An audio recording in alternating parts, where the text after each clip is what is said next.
What's going on, everyone? Welcome to a DFS strategy video for the 2024 ZOZO Championship.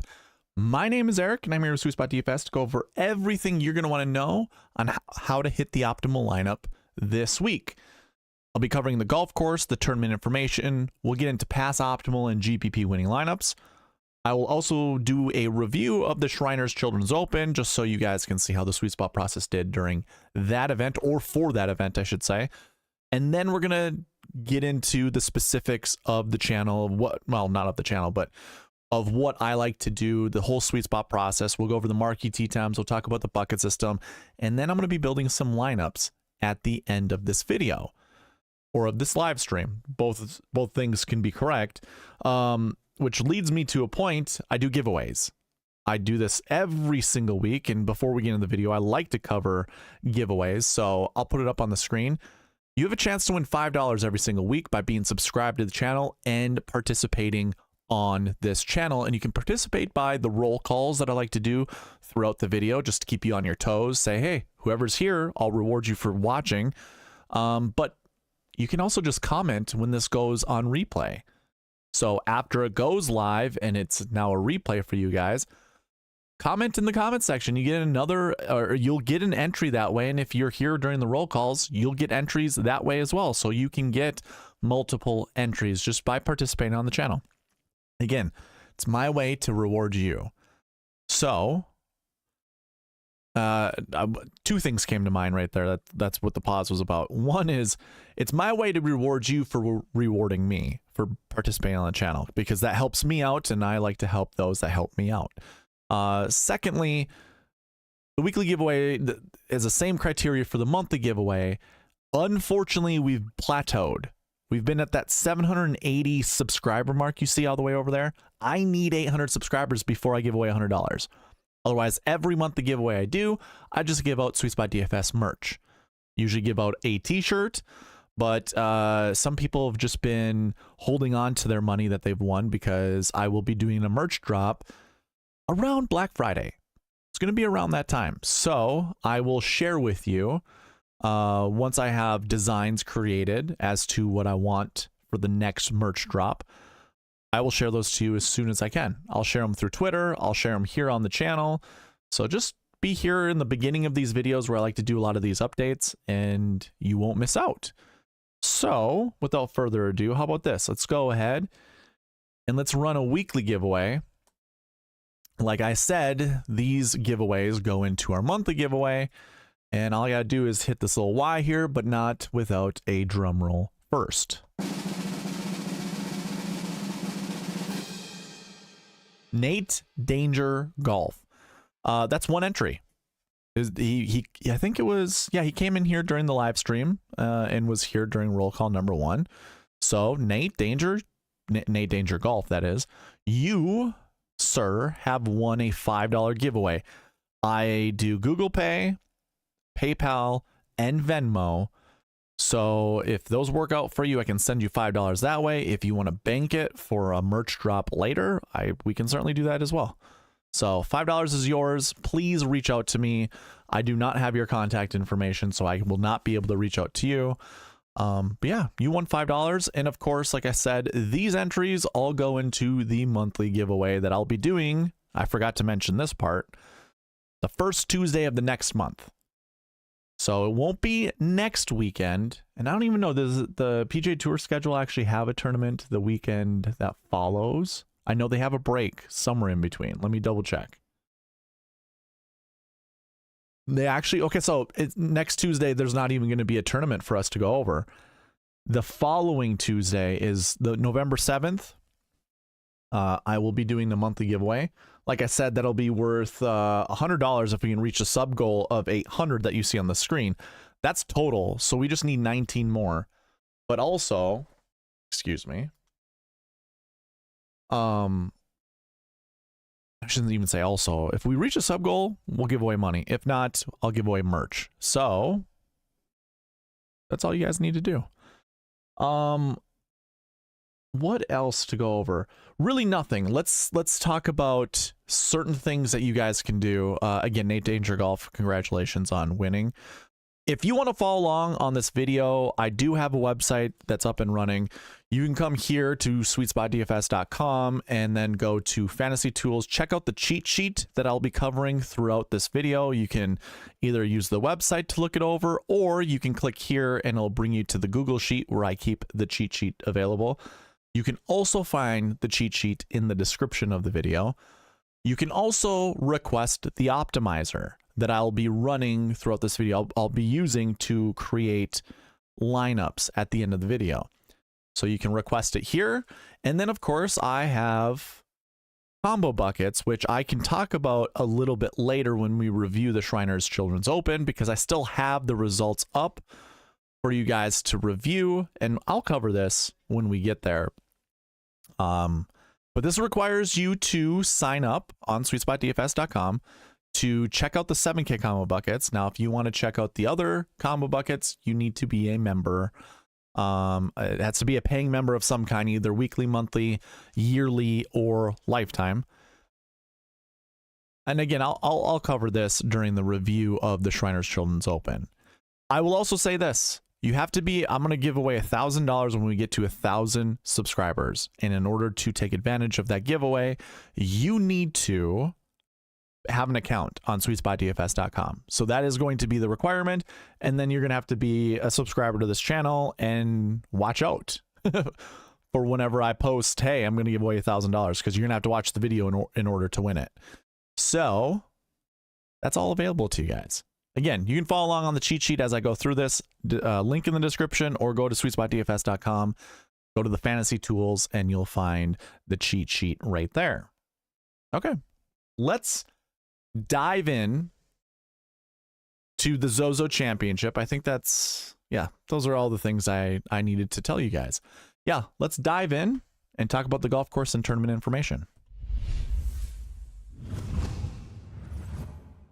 Typically, I like to start out these course and tournament information segments with the tournament fact sheets, but because this tournament is in Japan, the gcsaa.org is where you find the tournament fact sheets, and that's of America. So you will not find any tournament fact sheets for events that are outside the United States. Just so you're aware. So we don't have one here for the Accordia Golf Narashino Country Club. I do map out each golf course. Like, I'll look at a satellite image or a flyover, or both, because they're all very valuable. You're not at the golf course, so the best thing you can do is try to put yourself there by either looking at aerial images or doing, like I said, a flyover, just to see what shot shapes matter at this golf course. This isn't Bible. This isn't like something you absolutely need to know as truth, as the expression goes. But this is what I notice being beneficial shot shapes. It kind of looks like you need to draw the ball off the tee to get yourself in position to attack some of these greens. But then a fade on approach would be most beneficial. Now, again, I'm not going to say you need to absolutely find golfers with these shot shapes. I'm just letting you, if you have an edge, or if you have a couple golfers that are really close to each other and you're not sure which one to play, maybe something like this is the tiebreaker for you.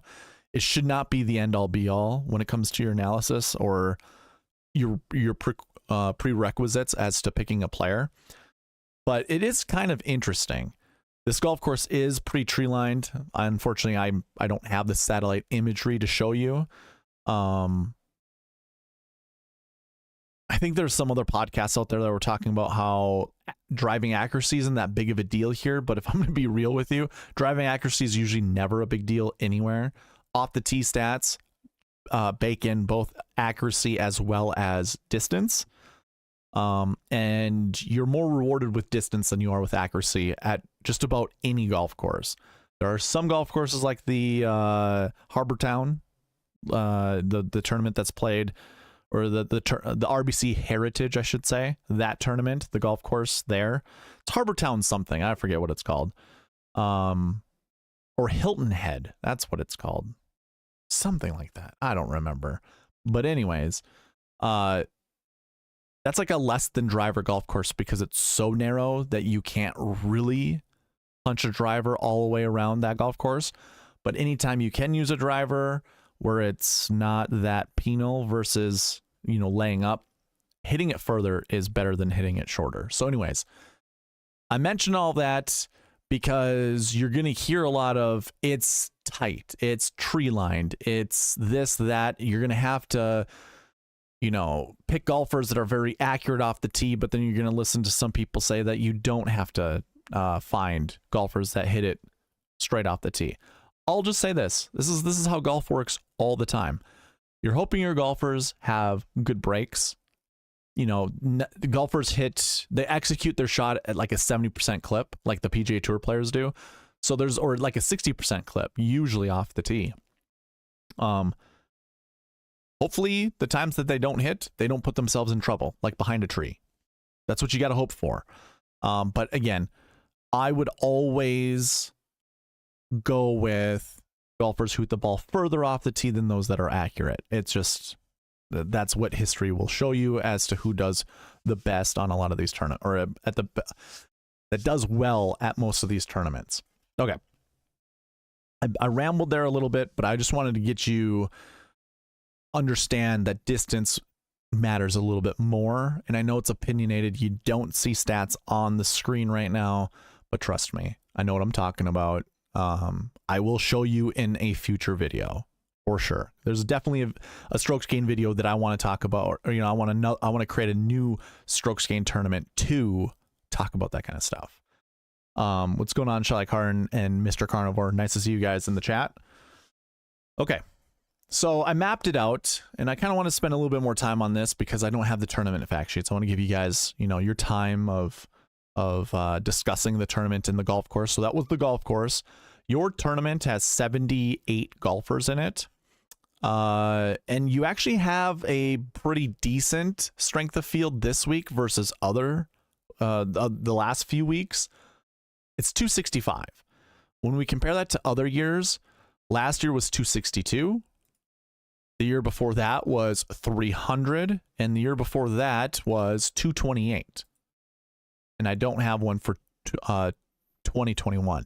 So 2022 and on, it hovers around that 250 to 300 OWGR or strength of field rating. And that is the old school way of doing strength of field, where you take into account last year's FedEx Cup rankings as well as this year's OWGR. Pretty sure, yeah, that's how it goes. It's this week's OWGR plus last year's FedEx Cup rankings, and there's an equation that figures out the strength of field points that each golfer brings to a tournament. So just to show you this, you can also see this on the cheat sheet. Xander Schauffele being the #2 golfer in the world and finishing second in the FedEx Cup playoffs last year, as in 2023, not this previous year, because I'm not sure how to do the fall series events. Is this technically the next year, or is this technically the same year that the FedEx Cup playoffs are being played? So I haven't updated the FedEx Cup points, but it's going to be okay. Like the FedEx Cup, what is it called? That part of the equation isn't that big of a deal. Like it isn't, the golfer is adding more points with their OWGR ranking than they are with their FedEx Cup ranking to go towards their strength of field rating. So I wouldn't be too concerned about it. Xander Schauffele is the #2 golfer in the world. He is the second best golfer in the world next to Scotty, or right behind Scotty Scheffler. And then the 4th ranked golfer is Collin Morikawa. 7th ranked golfer is Hideki Matsuyama. Like, they're pretty much where they should be. Maybe 1 or 2 spots off. Maybe. I don't know. But anyways, Xander Schauffele is bringing 44 points of strength of field to it. Collin Morikawa is bringing 30. Hideki's bringing 20. Sahith is bringing 15, 12, 10 for the next 2 golfers. So they're definitely the cream of the crop. Max Homa down here struggling. Still has a pretty decent strength of field rating that goes towards the tournament, but hasn't been playing super great golf. So maybe you can find value there. Maybe there's an edge there. I personally don't like playing Max Homa and probably won't. So anyways, mentioning all of that for your strength of field rating, just to give you a little heads up of what this tournament looks like compared to previous ZOZOs. This is not, I mean, technically this used to be kind of a WGC event, or it used to be looked at kind of as like a WGC event. It's a limited field event.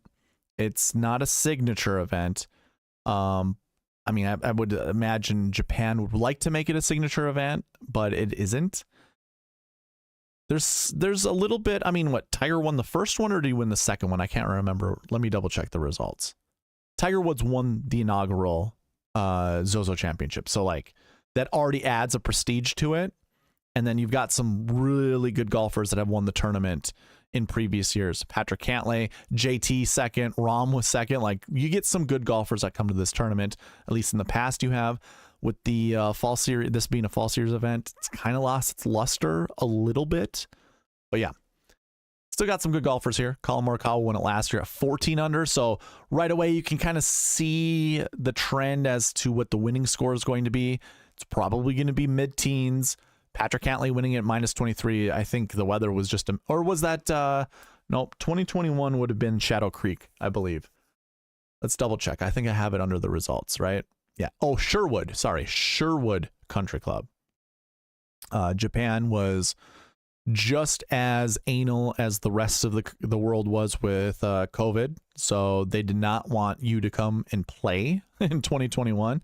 So they played in California at the Sherwood Country Club. So yeah, that was just the only different of years. 19 under is what Tiger won. 16 under was second place. Then it was 15 under 10 in 2022, 15 under 14 under, 14 under to 8 under. So the course will be pretty tough, and there will be maybe 2-3 golfers that maybe, I guess, a handful, up to a handful of golfers will be double digits under par. But you use this kind of information for researching which golfers do well at tougher golf courses, because most of your fall series events hit that 20 under mark like last week, and you're going to see that at most of these fall series events, unless weather comes in and changes things around like it tried to do at the Shriners. But I think you're going to see this golf course can play tough, and I think it will be probably that 15 to 17 under mark. So use that as like a data researching. And again, there's no cut. No cut. We don't need to talk about a cut. But anyways, it's your golf course and tournament information. Probably spent a little bit more time on it than I needed to. But yeah, figured I'd share all that with you. Gabe, what's going on, man? Nice to see you here during a live event or a live stream. There we go. Look at us. Look at us 3 or us 4. Do we have 4 people in the chat? 5. Looks like 5. Sweet. All right. Let's get on to a lot of people's favorite segment, the Pass Optimal and GPP winning lineups. This is sponsored by the Fantasy Golf Pod. Chad Eckert did not stream last week. I have to check in with him. I don't know if he's doing these fall series events, but maybe he's just taking the fall series off, which by all means do so. I know he's super busy with work. So anyways, still sponsored. We'll see if we'll see if we renew that for the next year, for the new year. But anyways, Chad is the one that allows our monthly giveaway to be from $50 to $100. So go say thanks by subscribing to his channel. All right. In 2020, in 2020, where Tiger Woods won, your optimal lineup left $900 on the table. And just to cover my bases here, the reason we go over this is to try to find salary structures that seem to show up at this event more so than others. That's including just the combination of salaries. That's including, how many 10K golfers there are, how many 9, how many 8, how many 7K golfers are in the optimal lineup, in the GPP winning lineup, or just inside the top 10. So that is why I like to cover Pass Optimal and GPP winning lineups, because this is a limited field event, and it has been since 2020. Nearly 80 golfers play in this event every single year. Well, you get kind of the same makeup of players. We just went over strength of field. This year's strength of field is very similar to previous years. So you know, and DraftKings hasn't done anything drastic with their salaries. We could probably find an edge, honestly, when looking at salaries, not only this week, but every week, especially the type of analysis that I like to provide you guys. I think we can find edges, and that's why we go through this. So anyways, $9,300 Tiger Woods won in 2020.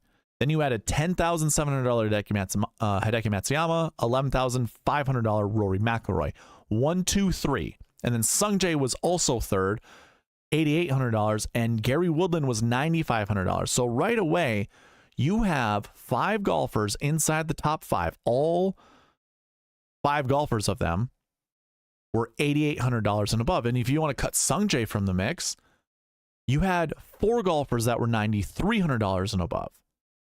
So the cream will rise to the top. Now, I think one of the biggest question marks this week is, do we play Xander Schauffele at his price tag or not? And we'll kind of figure that out as we go throughout all of this. But your optimal lineup, like I said, left $900 on the table. You had $9,300 Tiger, $10,700 Hideki, $7,700 Billy, $7,200 Corey Connors, $7,300 Charles Howell III, and $6,900 Ryan Palmer. So that goes 10-9, 3 sevens, and a 6K golfer. That made up your 6 golfers that were in the optimal lineup in 2020. Now, your $1 GPP winning lineup was pretty similar. Had all 6 golfers, well, 5 golfers inside the top 10, 1 golfer 13th place, and that was Tiger at 9,300, Rory McIlroy, your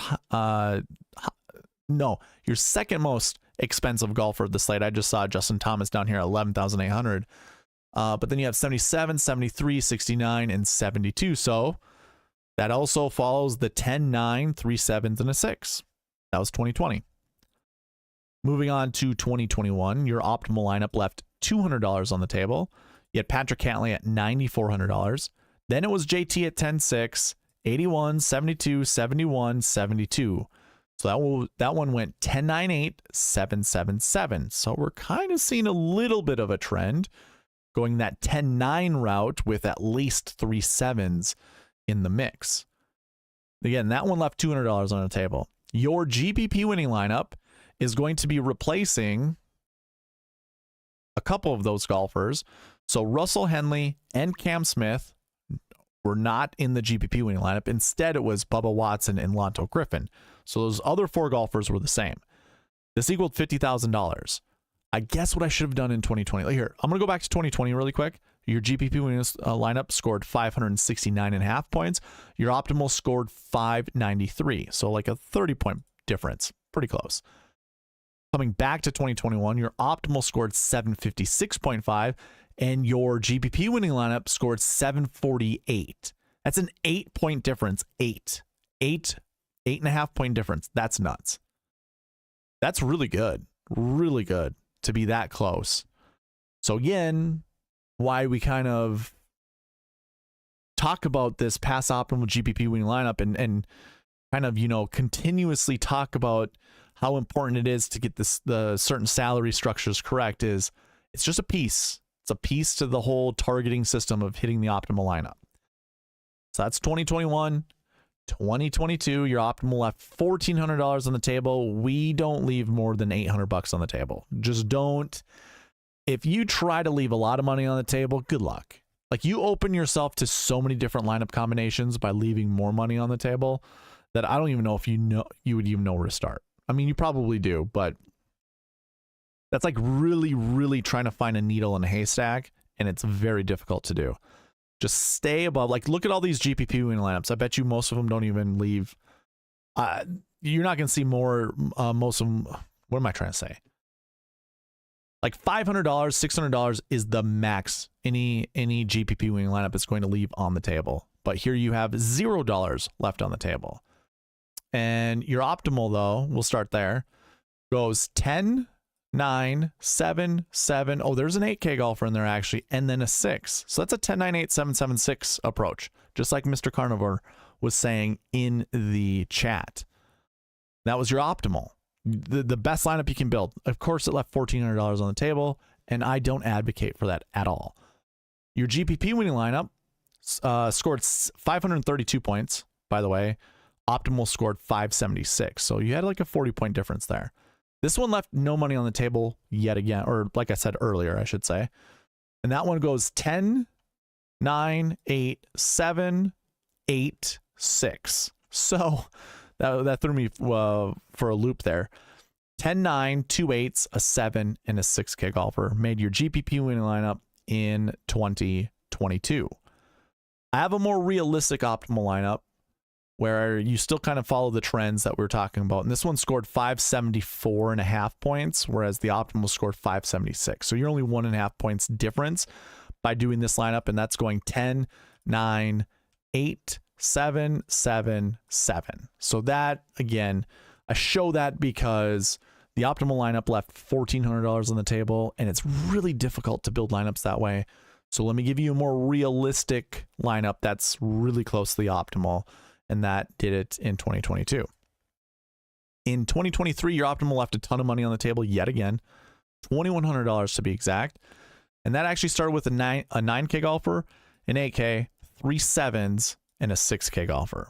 Hard to leave that much money on the table. I don't recommend it.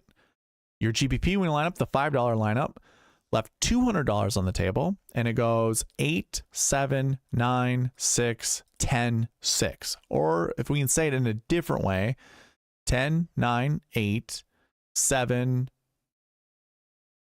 6, 6. 10, 9, 8, 7, 6, 6. Sorry, the highlighting of the cells were kind of confusing. But 10, 9, 8, 7, 6, 6. Your optimal had scored 643. Your GPP scored 598. So there's still a little wiggle room to try to win that GPP. So I created a more realistic lineup, and this one scored 638. So 638 to 643. So 5-point difference between the optimal and the realistic optimal. And then I actually started out with a 9K golfer, 2 8K golfers, and then 3 7K golfers. So not quite the 10, 9, 8, 7, 7, 6, but let me see if I can actually build a 10, 9, 8, 7, 7, 6. So here's a 10, 9, 8, 7, 7, 6. That's $1,000 over the salary cap. Okay, so no is the answer. Can't do it that way. Keegan being $8,900 and technically still in the AK range, that kind of ruins it, trying to fit a 10K golfer in a lineup like that. So those are your 3 lineups in 2023. Last year, your optimal left $400 on the table. Starts with a $10,800 Colin Morikawa, and then it goes 10, 8, 8, 6, 6, 9. Wow. 10, 9, 8, 6, 6. Whoa. It is a 10, 9, 8, 8, 6, 6 approach. Wow. That's the first time seeing that, going over this. But I will say this. I'm going to show you a different way. Let me continue on with what I'm going to do, and then I'll show you like the actual buckets for salaries, just to give you kind of an idea of what to expect this week. So that left $400 on the table. It scored 586.5 points. Your $5 GPP scored 537. So you have a 50-point difference between your GPP winning lineup and your optimal. This left $300 on the table, and it went 10, 8, 6, 9, 7, 6. Or let me say that a different way. That was a 10, 9, 8, 7, and was that 2 6s? Yeah, 2 6s. 10, 9, 8, 7, 6, 6. And that was your GPP winning lineup. That was Colin Morikawa, Minwoo Lee, Eric Cole. So that's 10, 9, 8. Then your 7K golfer was Justin Sutt, $7,900. And then your 6K golfer was Ryo Ishikawa and KH Lee. And then the SweetSpot optimal. So I was keeping track of, if you followed the SweetSpot process last year, this one scored 553.5 points. Your GPP scored 537. So we would have taken down that $5 GPP if you followed this lineup. That was a 10-10 start to your lineups, and then 8, 2 6s, and a 7. I'm seeing some of these names, like this Kensai Harada, you would never play. And despite that being the SweetSpot optimal, I'll tell you what, the rules probably said for you to play a certain amount of, you know, course history 1s, 2s, 3s, recent form 1, 2, 3s, starting with a 10K golfer and then going from there. And I bet you anything, Sung J M and Collin Morikawa probably just fit a lot of those buckets that you needed. So it allowed you to be able to select some random 6K golfer down here. And that's just honestly going to be really difficult to build a lineup like that. I suppose, I mean, I'm not sure why it didn't select Robbie Shelton versus Kensai Hirata. I imagine it had to do something with one of the buckets. Maybe Robbie would have added too many golfers to one bucket, and that's why the optimizer didn't choose them, or something to that effect. I have no idea, but either way, I understand. Probably pretty unrealistic to go with Kensai Hirata. Totally get it. Okay, now let me show you something really quick before we move on from the segment. This is kind of the engine to the bucket system. I keep track of top 5 finishers and what the salaries were of those golfers, top 10 finishers and the salaries there as well. So we were just going over past optimal and GPP win lineups. If you want to look, you know, does a 10K golfer pay off their price tag? Well, if we're just looking at top 5 finishers to this event, every single year except for 2023, you had a 10K golfer inside the top 5. That also applies for your 9K golfers. Every single year except for one, which was last year, you've had a 9K golfer. Every year you've had an 8K golfer in the top 5. And then 7K and below, you just haven't seen, it's not the same numbers as a 10, a 9, or an 8. Now, if I were to go down to the optimal lineup part of this is, again, me keeping track of all the optimal lineups and what their price tags were, or which golfers represented each of these salary buckets. You had at least one golfer in the 10K range every single year, except for 2023, that one year. You had a golfer in the 9K range every single year in the optimal lineup. You nearly almost had every optimal lineup have an 8K golfer in it. Obviously didn't have one in 2020. Look at this 7K. Almost every year. So this is what I'm glad I saw this, because this is what I'm gonna mention to you guys. Every year you saw at least 2 7K golfers in the optimal lineup. Every year, except for last year. So here's what I'll say. I just mentioned every single year you saw a 9K golfer in the optimal lineup. This year could be the one year there isn't a 9K golfer. Just throwing that out there. Does that mean you should absolutely ignore the 9K range? No. But if you don't like anyone in the 9K range, it's okay. You don't have to play 9K golfer. That's kind of what I'm getting at with this, is if you don't really care, not a big deal. For 10K golfers, you know, again, should we play a 10K golfer? Well, how about this? Let's look at the salary leaderboard for this event. Xander Schauffele is at the top at $11,500.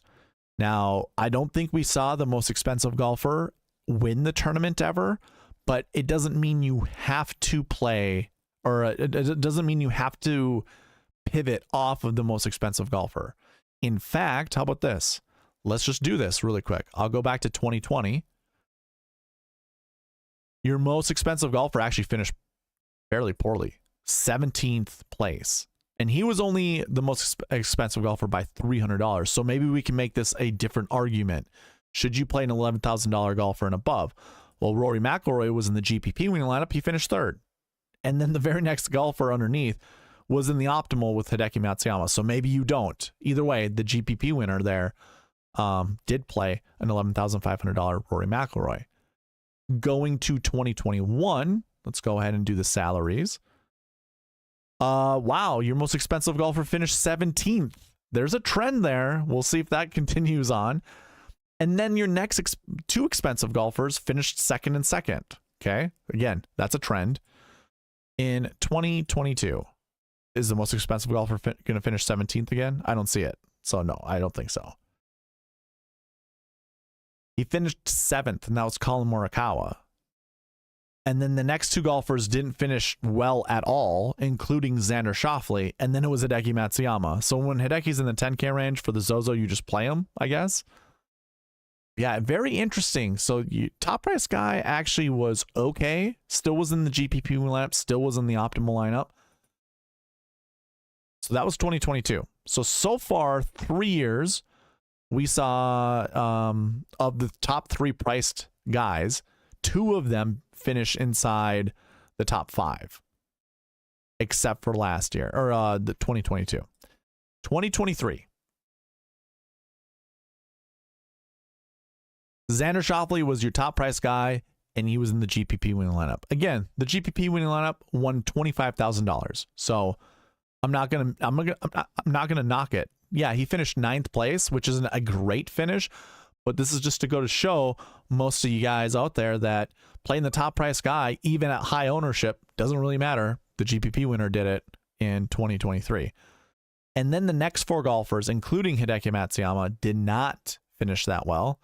Then you had Victor Hovland in the 9K range that was in the optimal lineup. Keegan Bradley won it, who was in the optimal lineup. So throwing that out there. And then in 2024, your top price guy was Xander Schauffele, like he is this year, $11,100.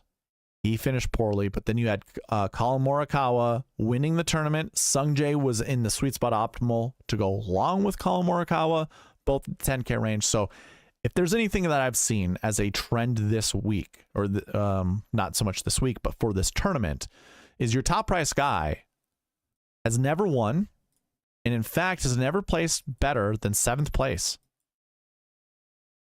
So with that information, I mean, it's not going to tell the story for this year, but it's allowing you guys to see perhaps playing the top price guy. And let's just look at this once again. So 2020 was not in the GPP winning lineup, was not in the optimal. In 2021 was not in the GPP winning lineup, was not in the optimal. In 2022 was not in the GPP lineup or winning lineup, was not in the optimal. In 2023 was in the GPP winning lineup, but not in the optimal. Finished 9th place. 2024 was not in the optimal lineup, was not in the GPP winning lineup. So your top price guy, and what was Xander? He was your top price guy in 2024. He was your top price guy in 2023. He was your second. Oh man, Colin was actually more expensive, but he was your second most expensive guy. All 11,000, by the way. So never mind, 10.8 in 2023. 2022, like I said, Xander was the second highest priced. 2021, Xander was the highest priced guy in the $11,000 range. And then Xander was your 4th most expensive golfer in 2020. Man, Xander is not that great at this event. Now, this year's different. He has won 2 major championships. He finally got that monkey off his back. Now, he was an Olympian gold medal winner for a couple of these tournaments that he won in Japan. You'd think that have some kind of good karma or some kind of confidence that comes with it. Yeah, you know, those are reaches basically. So yeah, this year, Xander was like a lock. I just locked him in my lineups. But after seeing all that, I don't know. Top price guy, he was what, 3 of the last 5 years? Not great. Or 2 of the last 5 years, still not great.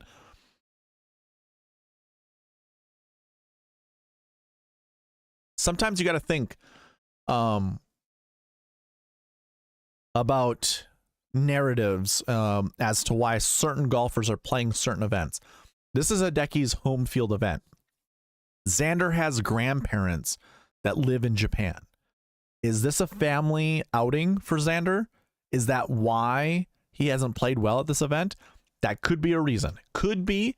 It also could just be noise. So maybe that's why we don't play Xander Schauffele this week. I think that's going to dial back my ownership on Xander, to be quite honest with you. I'm not kidding. I do not feel that confident in playing Xander anymore. I was before doing this analysis, but we could go to someone else. Like, I mean, Hideki, just like Shot Like Harden said, lock Hideki in Japan. I got no issue with that. He played one time, just one moment. It was bad. That was it. But that was your pass optimal and GPP winning lineup analysis. We're going to move on to the next piece, which is going to be reviewing the Shriners, just to show you how well the Shriners did last week for the Sweet Spot process. But first, let me check chat, because I see a couple messages I've not acknowledged. So Ryan goes, "Was up, people. Just got back from a very hostile junior football game. We won 26-6. Gave them 6 last play of the game because we're nice and played our scrubs." You gave them the 6 points. I see. I'm kind of like the 10-9-8-7-6-6. I don't mind that. Never show mercy. 2 6s keep you different in GPPs. That is correct, Ryan. That is correct. Not a coach. I would have put 4 kids on the kid that scored. LOL. He did all the work all game. All right. So let's move on to a review of the Shriners. I'm going to start here with the bucket system, and this column here just shows you if the bucket was successful or not, and it's based off of the numbers right here. So it's first looking at how many golfers were inside the top 10 for the event and how many were in the optimal lineup. And if either of those numbers are within the projections that I laid out at the beginning of the week, then the projection was successful. You guys can pause the video if you want, put it in slow motion, do whatever you want. All 36 buckets were correct last week at the Shriners Children's Open. And that is with strict conditionals. I kind of left the conditionals open a little bit, but I capped the maxes as to what the bucket system was. If you're unfamiliar with this, I do have a video that explains about it. Also, if you visit SweetSpotDFS.com, I have an article that explains what the bucket system is. However, here's your quick little flyover, whatever you want to call it. Basically, I have a minimum projection, you always round down, and I have a maximum projection, you always round up. So 1.68 rounds down to 1, 2.80 rounds up to 3. So this projection right here for last year ones is 1 to 3. We had 4 top 10s, so that's outside of the projection, but we only had 2 optimal lineup golfers in that bucket, so that satisfies the projection because it's inside that 1 to 3. And inside includes 1, it includes 3, and it includes 2. Now, for instance, let's see, this one right here. Let's see, what one would work best? Trying to find one that would be kind of confusing, not knowing what to do. I'll just use this one, the last year 3. You see how the projection is 0.35 and for the minimum, and the maximum is 0.59. When you round up, this goes up to 1, and this would be 0 to 1. Well, there always has to be a 2-point buffer between the two. So no matter what, this max projection will always be 2 because the minimum is 0. Just so you know. Just want to throw it out there. But again, all 36 buckets were correct. So I wanted to throw that out there. And then taking a look at your optimal lineup versus your GPP lineup and your Sweet Spot optimal lineup. The optimal left a lot of money on the table. Hard to do that. Last week's event, by the way, just to throw this out there for kind of a review of the tournament, they had to delay play because the wind was so bad Friday. Thursday, the wind got really bad too, so your PM golfers had to suffer through really bad wind. Your round 2 scoring, because, well, first of all, those PM golfers that went out Thursday, most of them finished, not all. They were delayed Friday and then had to come in Friday evening or, Friday afternoon, whatever. They finished the pre-cut rounds of golf on Saturday. So they delayed enough time Friday that not all golfers were able to get onto the course. So your PM guys from Thursday, some of them had to finish Friday after the delay. And then they finished with bad wind, and then they had to go back out again and play another 18 holes in bad wind. So really the AM golfers from Thursday lucked out because they obviously golfed AM Thursday. That means they golfed PM on Friday. Well, everything got pushed back. So they got to finish their round on Saturday where the wind wasn't terrible. So they definitely lucked out big time. And that's what this tournament was kind of scarred. It's kind of scarred by that. So any, pre-analysis or even just kind of, some people were projecting bad wind, but you don't know what they're going to do. You don't know if they're going to play through the wind. You don't know if they're going to delay. You have no idea what the PGA Tour is going to do. So hard to like really project that kind of stuff as to what to do. But that's why your optimal lineup left $2,900 on the table. I guarantee you that's why it did it. You did have some prominent PM golfers, and I'll actually get to that when we go over the Marquee Tee Times, that were in the optimal lineup or were inside the top 10. But anyways, $2,900 is how much you had to leave on the table for the optimal lineup, and scored 769 points. And that included Poston at 81, 73, 69, 78, 67, and a $10,300 Davis Thompson, who was in the PM wave, by the way. So he was able to make the cut and then finish inside the top 5. So he was one of those golfers that did that. So too was Doug Gim. He almost won the tournament. Your GPP winning lineup left $600 on the table. You remember how I said this about the ZOZO? Like, you're never going to see a GPP winning lineup that leaves over $600 on the table, like once or twice, but it's very infrequent. That GPP winning lineup went 10K, 8K, 8K, 7, 7, 6. That was your GPP winning lineup. And that one scored 725. So it was about 44 points behind the optimal. Your SweetSpot optimal scored 741. So that was 16 points over the GPP winning lineup.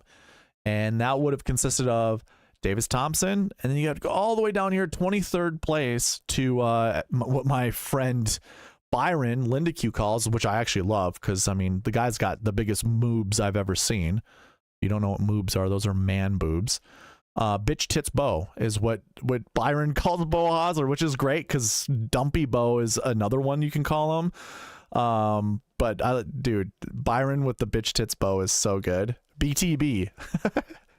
For Bo Hosler. So you got your 10K, your 9K, 8K JT Poston, 776. So 1098, 776. That was your SweetSpot optimal, which I should actually just name SweetSpot optimal. I copy this from somewhere, and I have to figure out where I copy it from just to change it. Yeah, that leaves $100 on the table. And the last missing piece to the whole SweetSpot process is to see how well the Marquee Tee Times did, because that's what we'll be talking about here. And just like at the Black Desert Championship, which was a new event, this one was not. And guess what? The Marquee Tee Times worked as intended. Now, here's what I will say. That last group I just highlighted had 2 golfers in it that were in the GPP winning lineup. We'll talk about that here. But the rules are of the Marquee Tee Times. I do this every single week, and I'll talk about this with the ZOZO. You want to select 2 to 4. Like, I don't know if you can see it that well, but 2 to 4 golfers from the top 9 groups in the SweetSpot rankings, or the SweetSpot group rankings. Top 9 groups, you select 2 to 4 golfers within that group, and they can't be playing together. Do not play them together. You can, obviously that's what the GPP winning lineup guy did, JT Poston and Harris English. Harris English finished 9th place, scored 100 points, which was pretty good. But you could have built other lineups. I just showed you the SweetSpot optimal, and I have the golfers that are highlighted with the SweetSpot optimal. There's 3 of them. There were 4 in the GPP winning lineup, so that 2 to 4 all works out too. And then your optimal lineup also has, it also follows the Marquee Tee Time rules. So that was JT Poston, Rico Hoey, and Davis Thompson. They were in the GPP winning lineup, the optimal lineup, and the SweetSpot optimal lineup. So all 3 of them. The only oddball here is Harris English, and he did play, just to throw that out there once again, he did play with JT Poston, who was in the optimal lineup, and he won the tournament. So you can play golfers together if you want. It's just, I go over this every single week. We rarely see it happen. that's in the GPP lineup or even in the optimal. If you're really aiming for the optimal, you don't want to. Like, obviously, I'm showing you right now, it didn't work out. So going back to that tee time thing, if I was just to sort by position, AM. So here are just your top 14. This is the top 14 golfers of the tournament. You had 12 of them in the AM group, the AM wave. Now I'm kind of cherry picking this because in 16th place you got a bunch of PM golfers, but I just want to show this. So you had 12 versus 1, 2, 3 golfers that were in the PM wave. But 3 of those golfers were in the optimal, or 2 of those golfers were in the optimal lineup. 2 of those golfers in the optimal. So when I pull up the optimizer, you see down here, normally how I would have this would be 4 and 5, but I never allow you, which actually this is funny, because you would want to have selected more AM golfers than PM golfers, but normally it's like this, 4 and 5. I don't want all 6 golfers in a particular wave, because I'm pretty sure no optimal lineup has ever had all 6 golfers in one wave or another. I don't have the data here for you to look at, but I'm pretty sure you'll never see that with an optimal lineup. So I change it to 5 to 6, especially with new golfers coming into an event. I could keep this 4 to 5, and actually this week it doesn't really matter. It's a no cut event. I think they're playing from both tee boxes, 1 and 10, and with that, like there's only, like, from the first tee time out in the day, there's a 2-hour gap between that and the last tee time of the day. So it doesn't really matter. There's no AM PM wave advantage this week is what I'm getting at. But anyways, that was your review. The Marquee Tee Times were perfect. The whole SweetSpot process was 100% correct last week. So with that being said, let's get into the next segment, which will be the bucket system for the ZOZO. So if you're with me right there, going over the Shriners Children's Open, this shouldn't be a surprise to you. It shouldn't be confusing. Basically, what we want to do is find at least, or we want to find buckets that tell us we want at least one golfer from those buckets to play in our lineups. And one way to do that, I also call this the anchor buckets, is basically, let me clear this out. I already did this before, but I'll select all 9, make sure that one's empty, and also remove this one as well. So this has all 36 buckets, all 6 stat categories with their 6 buckets. Go to your max projection and go down to filter by condition, and then go greater than or equal to 2. And this should filter out a lot of the buckets that don't have at least 1 as the minimum. This should have at least 1. Now I'm going to double check something over here with the conservative max projection. I want to see all of these over 2. There's one that's really close, 2.17. Then you got a 2.2 and a 2.24. And to be honest, that's fine. Those are all fine. The other thing I want to do is go to the bucket totals for this year. And really, I just want to see anything that's less than 30. I don't want to look at, actually, no. I'll do 20. 20 is going to make it really strict. So I just want to see less than 20 because it's a limited field event.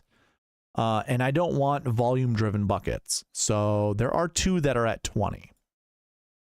And since that's course history 1, 2, and 3, I think I'm actually going to exclude 20 from the list as well. So this one, I'm just going to go less than. That should kick them out. And I'm stuck with these buckets, which are good. I'm not going to talk about the salary buckets. That's a 10K. You want at least one 10K golfer in your lineup is what this is telling us. And we'll go over all the other ones, though. So last year ones. Oh, by the way, if you want the true anchor or the true anchor buckets, you just don't do the bucket total filter I just did right there. You include all of them because that's basically telling you you want one golfer from each of those buckets, which means they're anchor buckets. Or you can just request the optimizer and you're going to see all of that stuff right here. You're going to see the maximums and all the minimums that go with picking at least one golfer from a bucket. You don't have to do anything if you request the optimizer to build your lineups with. But anyways, going over this, I mean, this is the one thing I find really important when discussing fantasy sports in general, especially fantasy golf. I think a lot of us get so caught up in stats that we forget to use our eyeballs to try to figure out, you know, is this a good play or not? Or especially with the buckets, should we actually pick a golfer from each of these buckets I've just highlighted? Let's take a look. So I'm going to go ahead and put a filter on this. Again, you guys can follow at home on the cheat sheet, which there is a link for that in the description, or go to SweetSpotDFS.com, go under fantasy tools. You'll find the cheat sheet there as well. But I am going to sort by salary from top to bottom. And then for last year, I'm going to go last year ones. So with last year ones, we want at least one golfer, and it looks like we want 1 to 3. 1 to 3 golfers from here, and lo and behold, you have Collin Morikawa. Oh, I thought I saw Hideki Matsuyama. That's why I said lo and behold. But anyways, we don't see Hideki. We also don't see Xander. So Collin Morikawa and Sahith Theegala. I know Theegala is going to be lower owned than most of the golfers on there. This could be your chance to just naturally pivot. You know, some people forcefully pivot, like, I'm never gonna play that golfer because he's gonna be 30% owned, and that's the only reason they don't play him. Here's actually a good reason why maybe you want to start with Collin Morikawa or you want to start with Sahith Theegala. But that's not where we stop the analysis from there. That's not where we stop, you know, research. We want to look at the rest of these golfers, because is there absolutely one golfer from these buckets from this bucket that we absolutely want to play? And I would make the argument, no one is an absolute. Like, there are some interests that I have. Sung Jae being one of them. He's definitely an interest that I want, like, I'm going to play. Minwoo Lee is another one. So too is Kurt Kitayama, and so too is Beau Hossler. I'm kind of just done with Eric Cole. Like, that's cool, we share the same name and all, but this guy's kind of a... I don't like to swear too much on stream, but I just find this to be like a comedy bit now.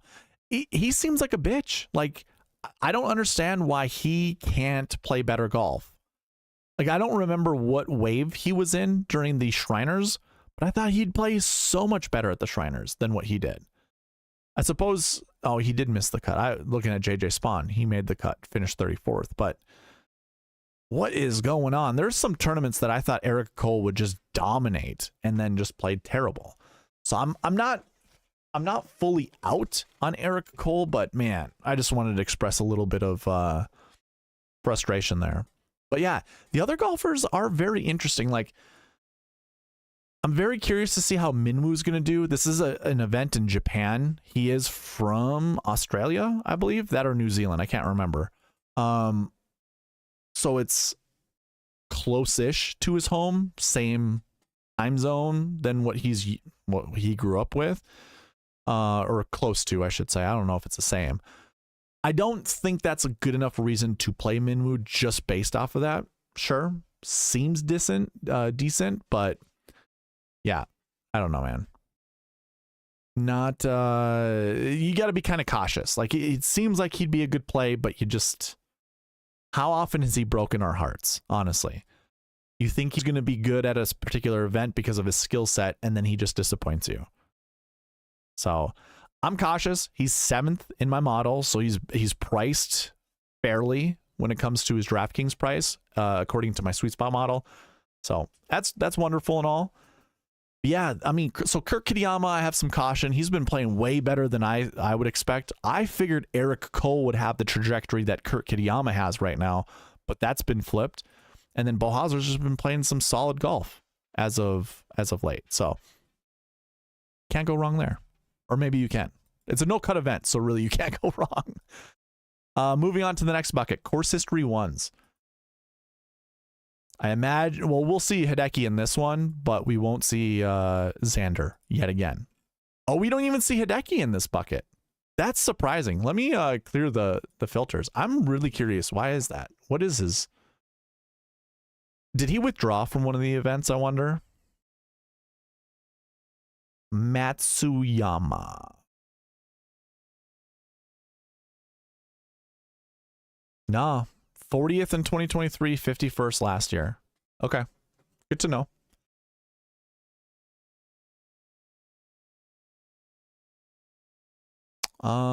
Let's put a filter back on this.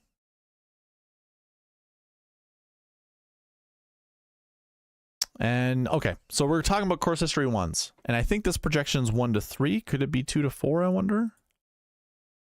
1 to 3, and it's barely 1 to 3.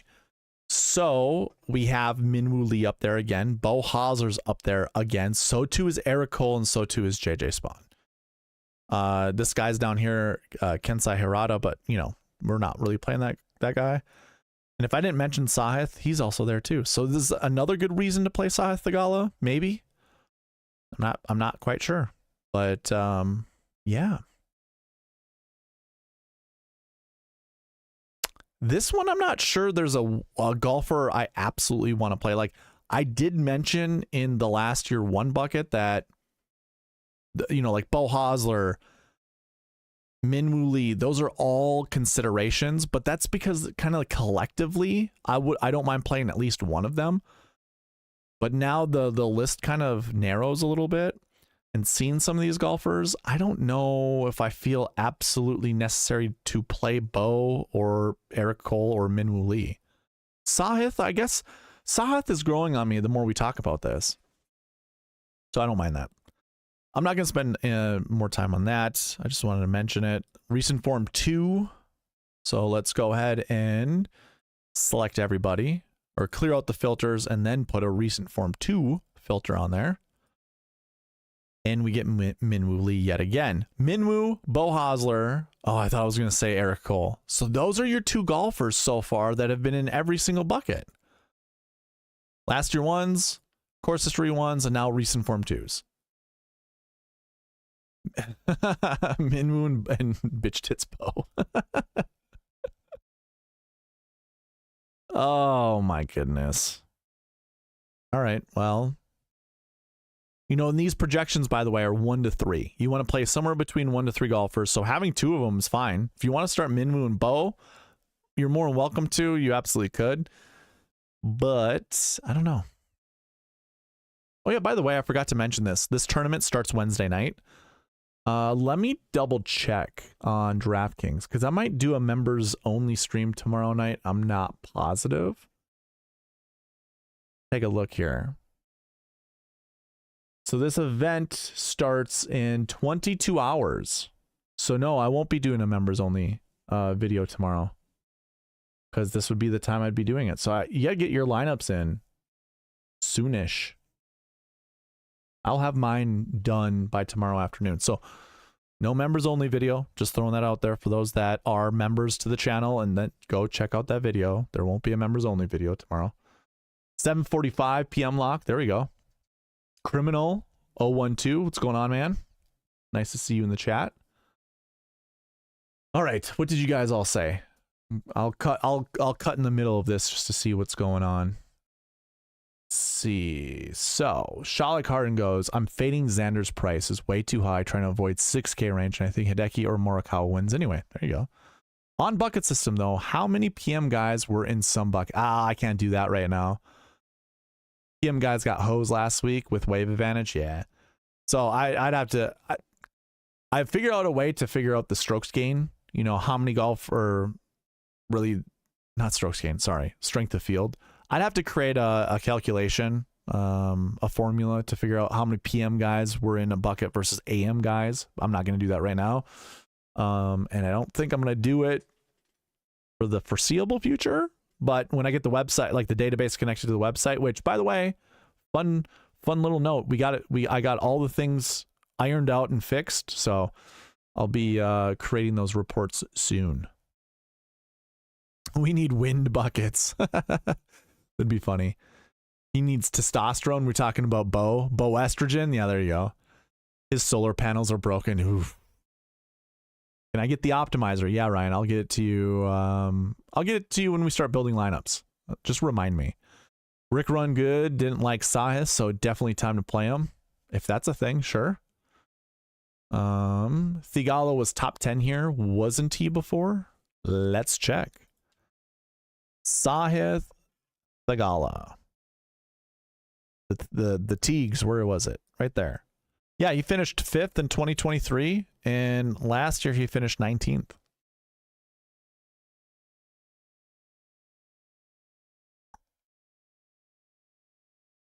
Bohazar was number 1 in your model. What did you put in your model? How? Best looking boobs? Like what? How was he number 1 in your model? Minwoo Lee with a top 6 last year at ZOZO. Think this is his year. There we go. The year starts now. Otherwise, Xander cleans up. Ooh, you think Xander's going to do it? Minimum 2nd place. Criminal. I just went over past optimal and GPP winning lineups, and Xander, being the top price guy, has never performed well. He was in 1 GPP winning lineup, but he finished 9th place that year. That can tell you either the GPP winning lineup wasn't that good, or Xander didn't score the 9th best points, and instead he scored better. But I remember looking at the kind of the snapshot, and he didn't really score that many points. There were other golfers that could have easily fit in that mold. So, just saying, Xander at being the top price guy at the ZOZO might not be a good play. I kind of agree with you, and I kind of also mentioned, hey, last year was the first time he won a major championship. He won 2 major championships at that. He's definitely a different breed of golfer than he was. That's not even true. He just got over the hump. I think he turned a corner last year with his game, is what Criminal says. Yeah. What's going on, Philip? Nice to see you here too. Yeah, that's the thing with golf. You know, you have to use your eyeballs to go along with analyzing stats. So I would say it's true to what you had said, but also what I had mentioned with my analysis earlier is, you know, there are some tournaments golfers go to for vacation. And this is definitely noise, but what's to say that Xander isn't going here to visit his grandparents? He talks about it every single time he comes to the ZOZO, is that it's always nice to visit with his grandparents. So I don't know if that's really that big of a deal. And I don't even know, you know, that Xander has golfed so many tournaments in the past so well, but for whatever reason does not play this limited field event that well. Like, he's got some really bad finishes if you take a look at it. Like Schauffele, where is he? Xander right here. So he's got a 38th place finish last year. Then he was 9th, then 28th, 17th, and 10th. I mean, that's barely cracking the top 25% in a field. So I'm just giving you a little devil's advocacy, a little bit of opposition, just to go with, you know, if there's a reason that you need to not play Xander, I'm giving you more than he's the top price guy, he's the most owned guy. It's like, well, there are some stats that you can see that isn't super great when it comes to Xander playing the ZOZO. But anyways, like I said, you have to use your eyeballs to you know, not only your eyeballs, you also got to listen. You got to sniff. You know, the sniff test, as Rick, like, that's so weird to say. Passes the sniff test. But anyways, yeah, it's definitely kind of using all your senses to try to figure out, you know, why a golfer is playing, you know, certain tournaments not great. Is this too much time off for Xander? Does, you know, if we go back to all these previous years that I've looked, kind of did the same thing. In 2023, didn't play all the way up to the ZOZO. Same thing happened in 2024. 2022, he did the CJ Cup. 2021 did the CJ Cup, having a 2nd place finish. So I don't know, does that have anything to play into all this? Again, Xander, first event was ZOZO in 2020. So again, that's another thing to remember. This is his first event coming back from the Tour Championship and actually from the President's Cup. So you never know. You never know. Let's see. He's a different beast. Yep, for sure. I like Xander's form in international tournaments, though. He seems to go well on neutral courses. I was looking at past winners, and it was like Cantlay, Hideki, Morikawa. Xander feels like the next classy name to me. It's not a tournament for randoms to win. I absolutely agree with you. That pass optimal and GPP winning lineup segment that I did, I talked a lot about what you just mentioned. So like 10K golfers, 9K golfers, they tend to, perform really well at this event. They're going to be your favorite golfers in the field. $8,900 Keegan Bradley was the only golfer in the 8K range or below to finish to win this tournament. So to your point, it does speak to the cream rises to the top of this event. And again, I'm not saying don't play Xander. I'm giving you reasons as to maybe pump your brakes on Xander if you no. That's not let me rephrase it a different way. If you're hesitant in playing Xander, I'm giving you all the reasons why not to play Xander. He's the second best golfer in the world. He just won 2 major championships. How could you go against Xander? Could be also that this course doesn't suit his eye. You never know. You never know. I wouldn't take the 7s, but I'd try him at 2x or 3x. I wouldn't take the 7s. Not sure what you mean by that. I wouldn't take the 7s. I got you. I would try to get him at 2x or 3x. You'll have to let me know what you mean by that. I'm still kind of confused. Charlie Carden, I can do that for you, sir. He wants me to build him some Hideki Sungjae lineups. Yeah, you got it, dude. Enjoy your dinner. All right. I'm going to continue on. I'll finish this, then I'll finish the Marquee Tee Times. It shouldn't take me that long, and then we'll get into building lineups, and we can do a little bit more talking after that. Recent Form 2s says we want 1 to 3, and we kind of just went over it. Minwoo and Bo. So that's always fun. We're not going to talk about salaries. It says to play 1 to 3 10K golfers, and then strokes gained 1. So if you're on the cheat sheet, the easy way to do this, make sure there's no filters on it. Clear out all the filters, and then sort A to Z for these guys right here. There's not a lot. There are what, 5 golfers? 5 golfers in the strokes gained 1 buckets, and we want somewhere between 1 to 3 to be in our lineup. Mostly because 2 of your golfers are bringing the most strength of field points to this tournament are in this bucket. Actually 3. And you've got Sungjae, just like, so that'll be mixed in with Charlie Carden's lineups with Sungjae there. But yeah, you got the number 1 ranked golfer in the model, which is Xander, the number 2, Colin, 3, Sahith, 6th, Sungjae, and then Andrew Novak. You need a reason to play Andrew Novak, there you go. There's a third.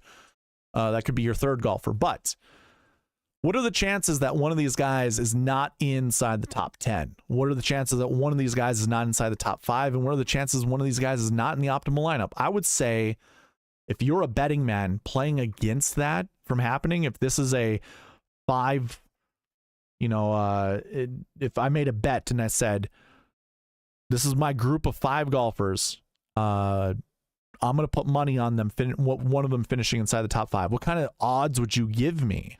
Like, they can't be good odds. If I put $100 in there, I bet you give me odds where I can win $1 off that 100. I bet you that's what it is. So that's kind of it's easy. But to be honest, this kind of like really makes lineup building easy, in my opinion. If it says for us to select 1 to 3, I'm pretty comfortable picking one of these guys without issues. And there are 5 golfers, but really one of them isn't that great. Andrew Novak's a great play, but he isn't in the same caliber as Sungjae, Sahith, Morikawa, or even Schauffele. So of those 4 golfers, let's say you build 100 lineups, it's really difficult to figure out like what type of ownership you would want to play those guys at. I'm one that likes to spread out my lineups. This week, by the way, just to throw this into the whole scheme of things, DraftKings just doesn't care about fantasy golf at this moment in time. The contests are terrible. You cannot, like, there's just, dude, it's so bad for the contests. I can't build more than 40 lineups because there aren't 40. There's no contest for me to reserve contests or lineups. Like, you've got the dime time, but the top prize is $20. $20. Unless you're replicating your lineups into different contests. So like one lineup go ahead, put in the dime time, just, you know, one time. Go ahead, put in the quarter jukebox one time. Go ahead and put it in the $1 short game one time. Put it in the $5 drive the green one time. That's just one lineup. So then you have to make your decision, like, which golfer is the golfer I want to play? So, I mean, I'm not that type of way to build lineups. I don't like just building one lineup. But if I had 100 lineups to build, I'm thinking I'm mixing and matching some of these guys. I'm starting with 2 10s, and even Sungjae being 98. I'll just consider him a 10K golfer. I'm probably playing 2 10s a fair amount of times, because I'm playing at least one of those guys no matter what. Like, it's a no-brainer. You're going to play one of those 4 golfers at the top. But how much? You know, if you built lineups with at least 2 of those guys, and Andrew Novak was never one of those guys, then you can get ownership to like 33% equally amongst all of them. But if you're just playing at least one of them in, you know, 100% of your lineups, splitting them up equally would be 25%, which isn't terrible. Really, it isn't terrible. And honestly, it would be 50% if you did it the opposite way that I just said, or the other way that I said. But I'm thinking, like, what is my threshold? What am I trying to determine my exposures for these golfers? Quite frankly, I think I did it. The optimizer that I'll send out people, I put 50% at the top for these guys. And I'm just going to do it. Well, I'll change this later. I'm going to change this all to 100% when we start building lineups. But I think this is what I'm doing right here. 50% is what my exposure is going to be. And I might even bump that up to 60. I'll probably just make it a fun number and just put it to 69%. But 66% is the thing in my head that I'd want to do. If you're using this optimizer, by the way, I would not put it to 66% right away. In fact, I don't know. I might just change it down to 33%, build 5 lineups, and then up it to 50%, and then build 5 more lineups, and then up it to 66%, because it's Excel. It's using, you know, very limited conditionals. You can't really do a lot on this optimizer, so just keep it as, or do it the way I said it, and then you can delete, you can build like 10, 20, 30 more lineups, and then delete those first 10 and rerun it unless you like some of those lineups. And then that'll give you a better way of trying to finagle the whole limits that Excel can do, or that Excel has.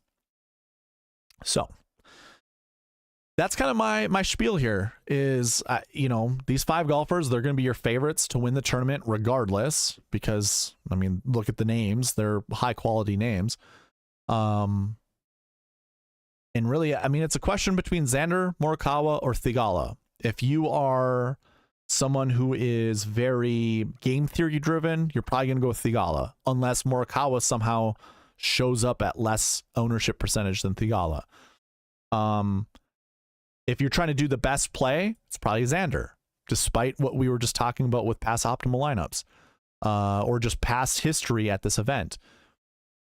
But yeah, I don't think you go wrong with those 3, and you can just mix in Sungjae to go with any of those guys, including an $11,500 Xander Schauffele. Like, you can do lineups. But that's my 2 cents. I'll check chat really quick before I get into Marquee Tee Times. I saw a ton of messaging coming through. Let's see here. Yep, you make good points. All good. The starting price. Oh, I got you. Okay. Oh, I understand what you're saying, starting with the 7s. Okay. Do you agree this is a bomber's course and accuracy not really important? I mentioned that during the course and tournament information segment, which I understand it's difficult to go, you know, back while I'm live streaming, and I don't suggest that, but I did discuss that. I will always say off the tee is more determinant by bombing it by distance more so than it is accuracy. And this is a discussion I plan to have in a future strokes gain video, because obviously, you know, most of you guys know my take on strokes gain stats. The expected amount of strokes to get the ball in a hole from 160 yards in the fairway is equivalent of 99 yards from the rough. It's like it's a 60-yard difference basically, or 100 yards in the rough. So 100 yards to the hole from the rough has the same amount of expected shots to get in the hole than 160 yards from the fairway. So that actually would tell you one of two things. One is accuracy matters more than distance, but that's also not true, because that 160 yards is including the bombers on longer holes that are hitting it from 160 yards it's easier for them to hit it closer. I will always choose distance over accuracy all the time. But the wonderful thing about the bucket system, strokes gained bucket 4 and strokes gained bucket 5 are negative off the tee guys. So that includes short hitters. That also includes very erratic players. And a lot of times those buckets will say, hey, you want to play at least one of these dudes in your lineup? So that's what I also have kind of incorporated in the whole bucket system when it comes to building lineups. So I'm not scared of playing short hitters that are accurate. I'm just not making it a focus to select them over, like, if you want to make the argument that Sungjae Im hits a ball straighter than Sahith Theegala, cool. I don't care. Like, I look at talent when it comes to, these golfers, and I would say Sahith and Sungjae are pretty darn close. Some of you might give Sungjae a little bit of an advantage over Sahith, and some of you might give Sahith a little bit of an advantage over Sungjae. I don't think it really matters. I think the differences are very small. Now, if you're talking Colin versus Sahith, I would actually say the same thing. I think Colin's definitely a better golfer than Sahith. Like, Colin at his best is better than Sahith at his best. But, in a field like this, I don't think, in that price tag, I don't know. It's not that big of a difference to me. I'd say just play who you want. Going from there, I mean, who would you, I guess, Ryan, here's my question to you. Who would you be questioning? Who's a short accuracy player that you'd want to play over a bomber? Who in this field are you kind of considering, like, I need to play this guy because he's more accurate than another guy? I guess I'm more interested in that kind of question. Thanks for the discussion. Oh, absolutely, dude. Any interest in Carson Young? Oh, I love me some Carson Young. I've been a Carson Young, I wouldn't say a truther, but like, I've been waiting for Carson Young to get back into form from last year. I'll do Carson Young. I'm a big fan of CT Pan just in general. I'm very, very concerned about his wrist.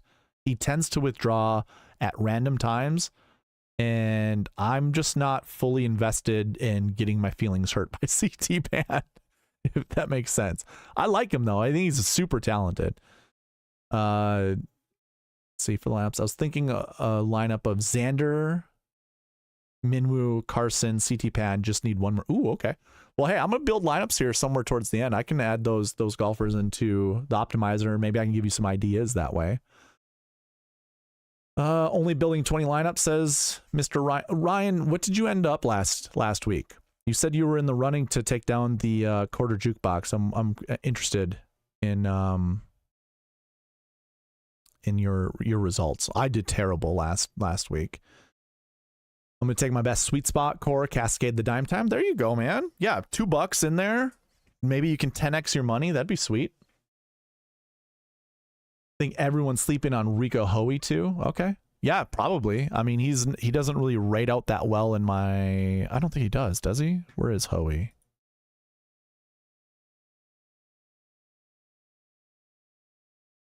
$37th, and he's what golfer in the price? 28th. So he's kind of close. So yeah, I would agree with you. I'm very skeptical on Rico, by the way. Only reason being, it's like we've seen him in previous years just not play that great, but he has been playing good. Don't get me wrong. He's been playing really good. Pretty good on bent grass, actually. So yeah. You can sell me on some Rico. I believe Morikawa averaged 324 last year when he won, but his accuracy was pretty trash, under 40%. The key is hitting the greens, I think. I think a lot, okay. Sometimes I get these discussions in my head where I'm just like, all right, how would I explain? Because I always have these ideas for videos. It's like, how would I explain the importance of golf? Like to a person who might not know golf? because like your strokes gain data can be very skewed and not tell a good story as to how well a golfer played. Golf, in principle, I shouldn't even say in principle. The most important thing to golf, in my opinion, is staying away from hazards and having the proper angle into the green. So having the proper angle into the green, to me, matters more than hitting the fairway. So if the hole is cut on the right side and there's a bunker that's guarding it, you already know that prior to playing that hole. So you're trying to execute something.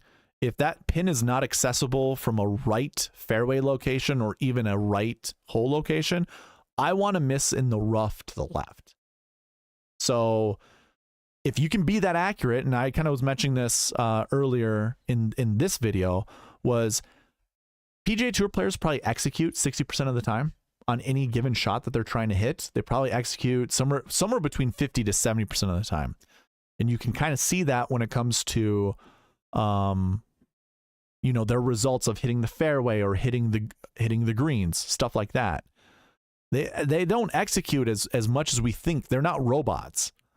But you err on the side that gives you the best opportunity, you know, basically to make par on every single hole, if not birdie. So I would say, you know, for this event, and just any event in particular, not in particular, what's the word I'm looking for? In general, I want tacticians that can hit the ball very far. You know, those that think their way through a round of golf versus those that just bombs away. So if it seems like if you use your eyeballs with your ears, your eyeballs with your earballs, and you use your analysis with stats, and you determine a Bubba Watson isn't really thinking his shots through. I know Bubba isn't on tour, but he's a great person to use. He's a feeler of the game. I wouldn't put a feeler of the game as my top pick at this event, but I'd put an analytical bomber or an analytical, you know, whatever at that course, a plotter, if you want to call it that, someone who calculates his misses. Hideki's perfect, by the way. Hideki's a perfect thought experiment for this event, and he's played really well here. Obviously, it's in Japan too, but he's an analytical bomber. He knows where to miss, and he tends to miss where he's supposed to miss.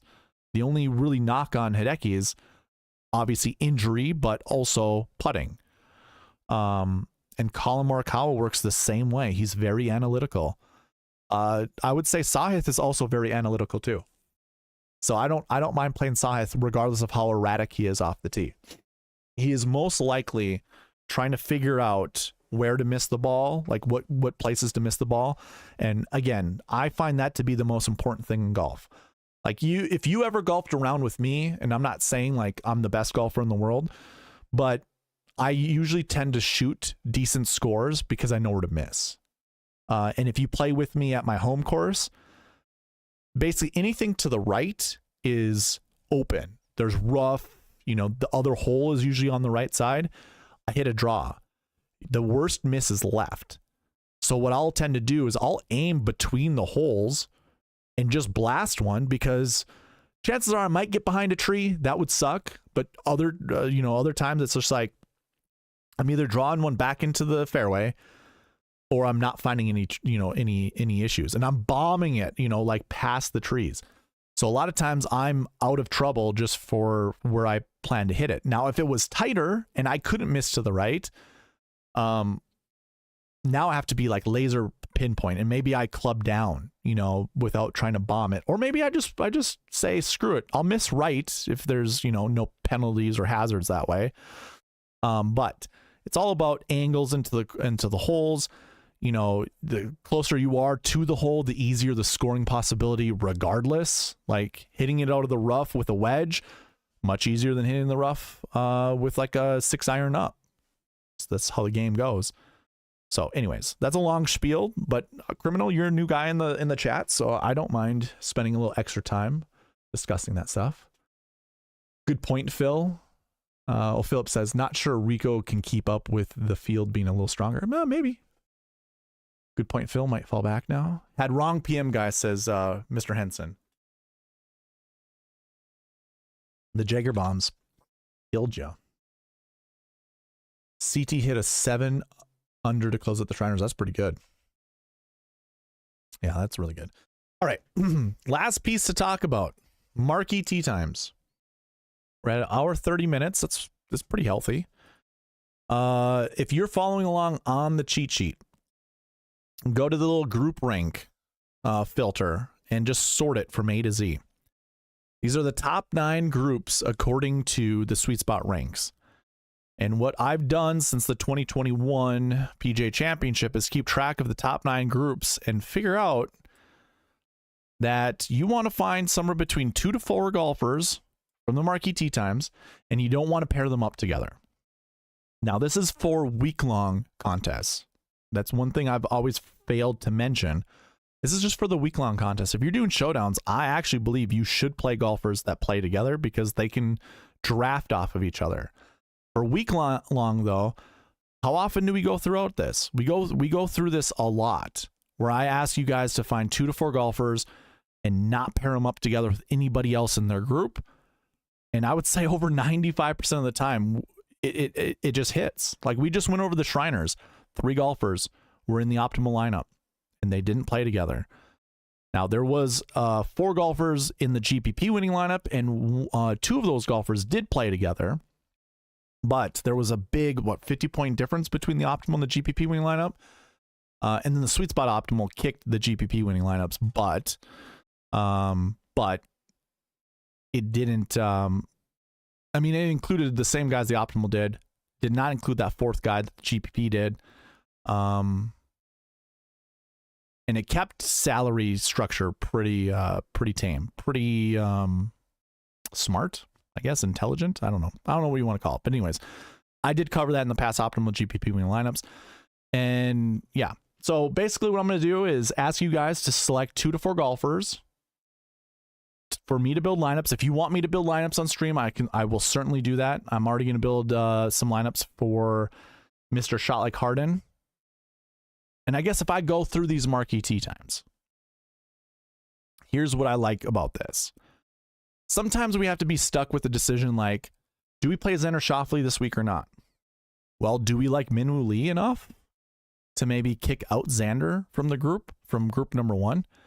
Maybe this is a good reason to play Minwoo Lee over Xander. Maybe it's a good way to fade Xander. Or maybe it's a good way to fade Minwoo Lee. I also don't mind playing Ricky. So if you want to play Ricky Fowler, maybe that's a good reason to fade both of those other golfers, Xander and Minwoo. The next group number 2, is a really interesting one. You got Hideki Matsuyama, Siwoo Kim, Justin Thomas. I'm very curious about playing Justin Thomas this week, but I also don't want to stray away from Hideki Matsuyama.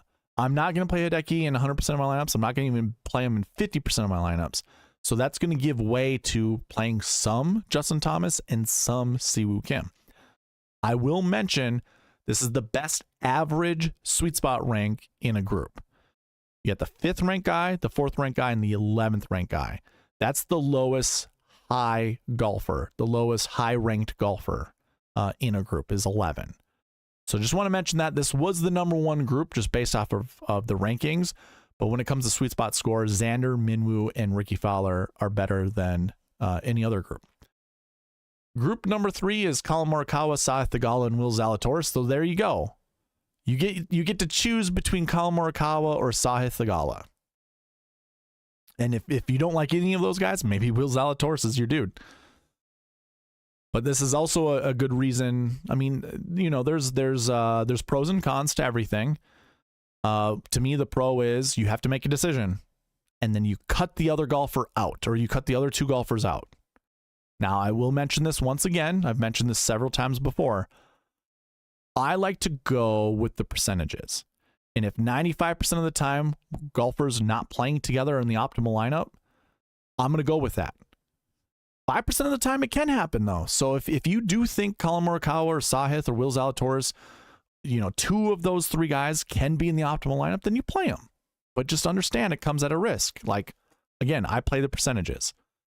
So I will do one of those guys for sure. I have no issue playing any of those three. Like Zalatoris is kind of iffy, but I don't mind. I'll play Zalatoris. Got no issue with that. Group number 4 is Hoagie, Spawn, and Taylor Moore. I don't really care for any of those golfers. I'll let the optimizer select one of them, like if it needs to, if it wants to. Outside of that, I'm not going to waste my breath on them. Next group is Kitayama, Vegas, and Goddard. Don't care for Goddard. Couldn't care less for Vegas. Like I'll play some of him. Kurt Kitayama is interesting, so I don't mind going to Kitayama. Then we got Power, Harry Hall, and Adam Schenk. Harry, oh man, I really don't care for any of them either. If the optimizer selects them, wonderful. If not, so be it. And then Sungjae, okay, I don't know enough about Kensai Hirata to really like say anything negative about him. I kind of feel bad for him that he's playing with Max Homa. For as much as Max Homa's been struggling as of late, like Max Homa seemed okay at the President's Cup, right? Am I misremembering that? I might be. He's got a missed cut at the ProCore Championship, and I don't remember how he played at the President's Cup. I honestly, I don't remember at all. Maybe he didn't play. I don't even remember one bit of the President's Cup in Max Homa. So anyways, I'm just going to skip past that one. I don't care for the group. Sungjae is the only interesting one to me. The next one after that is McNeely, Hoffman, and Ryo Ishikawa. If you don't remember who Ryo is, he used to be Hideki Matsuyama before Hideki Matsuyama came onto the scene. Ryo was like a 17-year-old boy wonder at golf from Japan, but just didn't amount. Really didn't fulfill his destiny per se. But yeah, I don't care. I'm not playing the Seagull, which is Charlie Hoffman. I don't care for him. If the optimizer selects him, great. If not, so be it. And McNeely couldn't care less. Really couldn't care less. Next group is Eric Cole, Chan Kim, and Takumi Kanaya.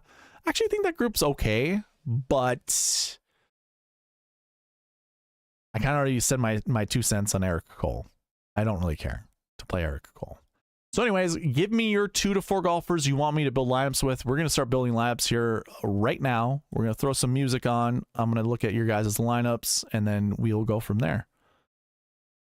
I do know I got to get Shot Like Harden's lineups in there, and we'll do that.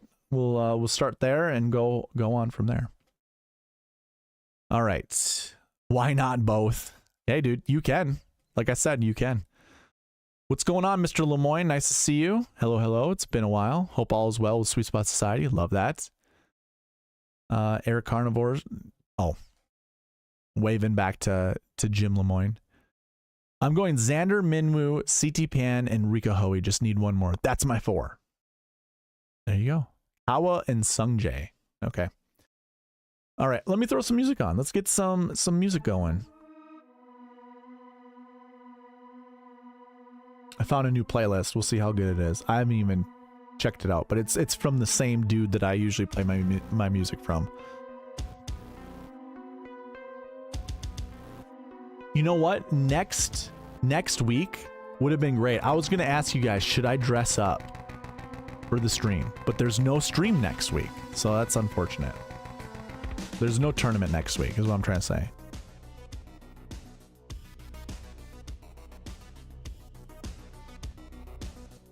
Yes, Mr. Henson, I will send it to you right now.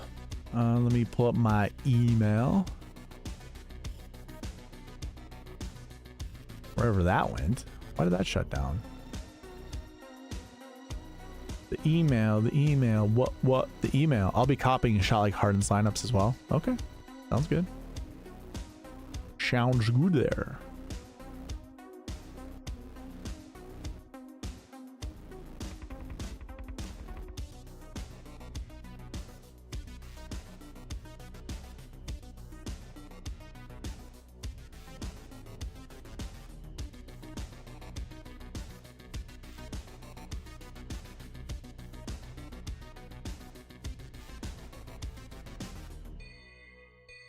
All right, Mr. Henson, I have sent it to you. as I will mention, and I usually do, or I think I do in the how to use the optimizer. Change the exposures however you like to. Where do you play your lineups with sites? I just do DraftKings. DraftKings is all that I do. I don't tell you where to put your lineups. I just build your lineups. I'm pretty sure that satisfies the TOS with DraftKings, but you never know. I might be misinterpreting the terms of service, but it does say you can't tell people which lineups to play and where to play them. So I don't care where some of these guys are going to play their lineups. I'm not telling them where to play them. And when I build mine, I'm not telling people where I'm playing mine. So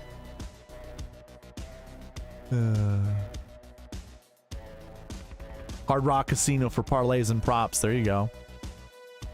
All right. So the first one we got to, let me double check. I'm going to go up to Mr. Shot Like Hardens.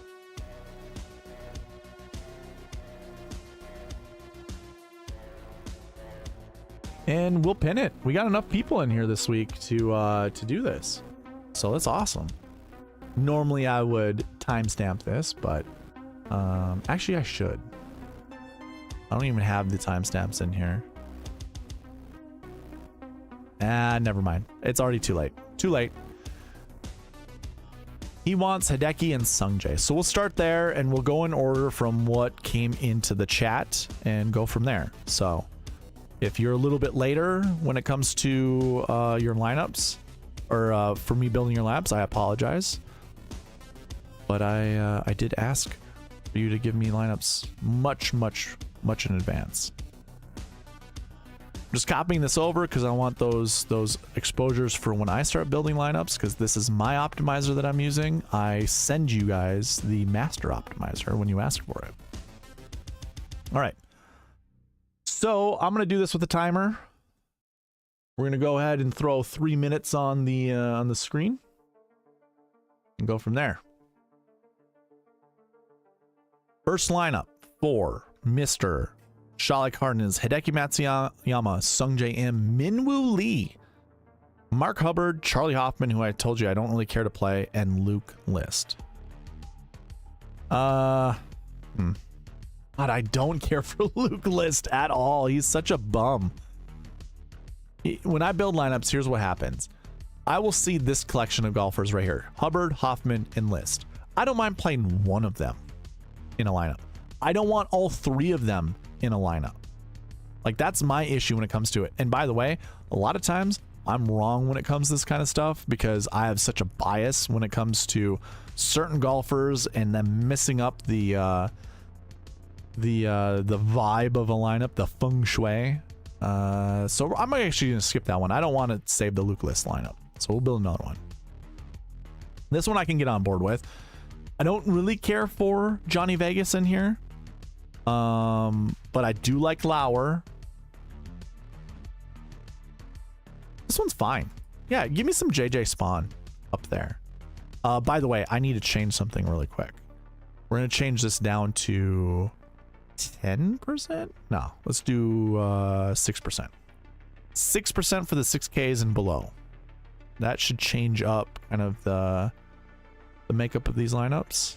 And quite honestly, man, do I go? Yeah, I guess we keep it at 100%.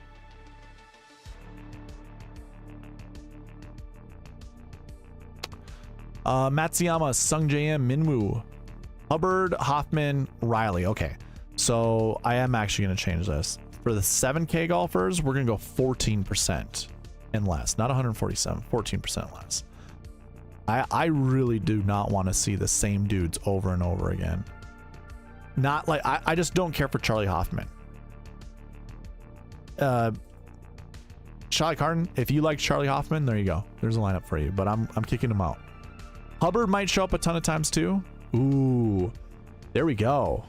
You know what's up for. We got the assassin in there, Ryo Hisetsune. We get Matsuyama, M, Hauser. I mean, this is a great lineup.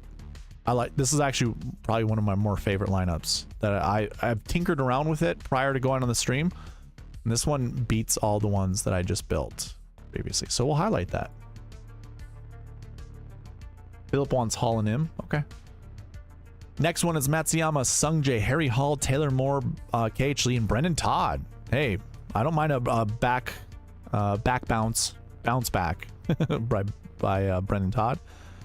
Matsuyama, Thigala, Sungjae M. Look at that, 2 10K golfers with Sungjae. Ben Silverman, David Skins. I don't care for David Skins either, but this one's fine. I mean, just to be different, it's fine. I don't care for Skins though.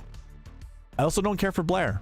We got Hideki, Sungjae, Harry Hall, Patrick Rogers, Fowler, Blair. We're skipping that.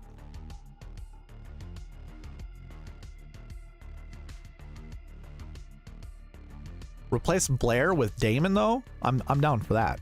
That one's good. Matsuyama, M, Hall, Rogers, Fowler, Damon. I see that the time's up, but I'm gonna build a couple more for Mr. Shalik Harden.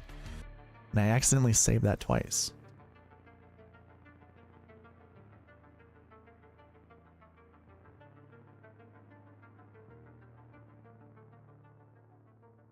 This one, hey, Carson Young. Criminal, you're asking about Carson Young. Here's a good Carson Young lineup. I don't care that much for Harry Hall, but he's been playing okay. You know what I will do? I'm actually going to kick Harry Hall out.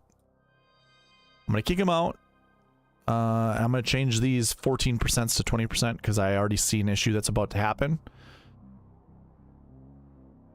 Which one just got kicked out? Carson Young. I'm going to bring back Carson Young. So the issue that I saw was happening is 14% is not enough. And I'm not a big fan of the price tags being the same. This one is interesting. I don't think I can get there. Those, man, yeah, lineup building is going to be very interesting this week. There we go. Novak's fine. I don't mind Novak in this lineup. We were kind of just mentioning it. It was fine. Matsuyama, M, Taylor Moore, Ben Griffin, Ryo Hisatsune, and then CT Pan. There you go. There's a good lineup, actually. Going with CT Pan. By the way, I do the Hadouken for Mr. Hisatsune because I like to call. I know it's Hisatsune, but it's a lot more fun to say Hisatsune, and you all think that I'm saying assassin. So we're going with that. Matsuyama, Sungjae, Rogers, Griffin, Kuchar, Shank. What a boring white guy lineup with two top Asian guys. I like that lineup a lot. That one might be my favorite one. All right, I'm gonna build 2 more for Mr. Shaikar, and we'll go on to the next ones.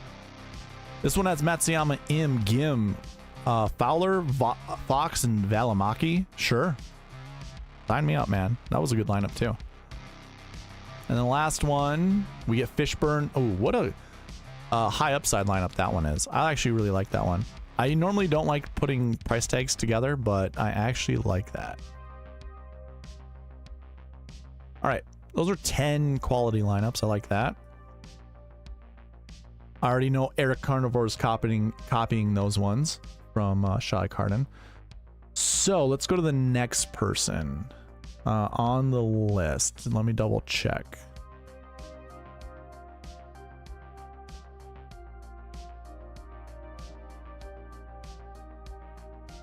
Let me do this one.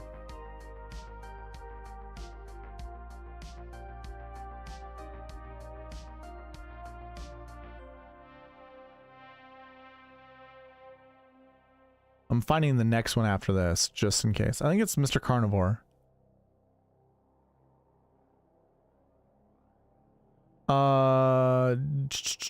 Ryan, did you send me a lineup, or are you just gonna build them on your? Oh, you said you're gonna do your sweet spot core and then cascade in the dime time. Okay. Yeah, I think the next one after this would be Mr. Carnivore, Eric Carnivore. All right, so Criminal, you want to see Xander, or at least you're telling us your core. You just need one more. So I'm curious just to do this anyways. Xander, Minwoo, so we're gonna have to change the Marquee Tee Times.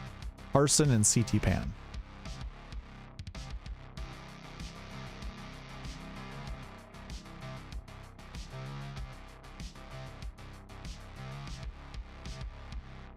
All right, this should fix that, or this should work. see what kind of lineups we can build for you.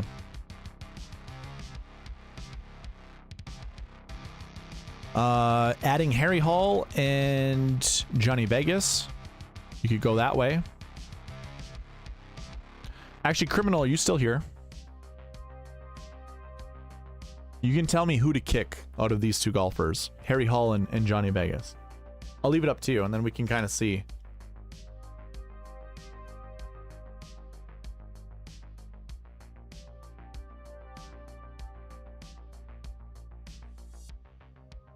I think personally, I'm going to kick out Vegas. I'll wait for you to respond, but we're going to do it this way.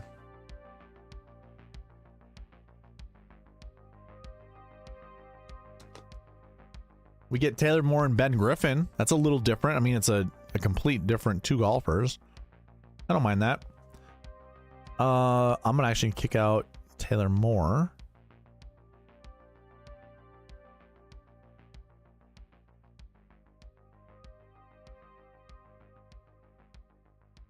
Ooh, we get Harry Hall, and we also get Rio Satsune.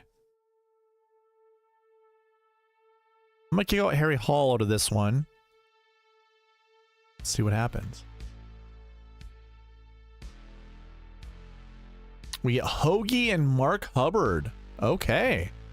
1098-766. That's a Ryan Henson special right there. Actually, I like that lineup a lot. We get Hoagie in there with Hubbard. I'm going to kick out Hubbard. See what other ones that we can do.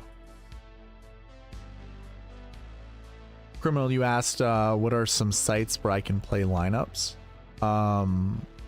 So I am using DraftKings salaries to build DraftKings lineups. I don't know what it would be like at any other site. So if you're doing FanDuel, if these work out for you, wonderful. If not, you just have to figure out a way to convert them somehow.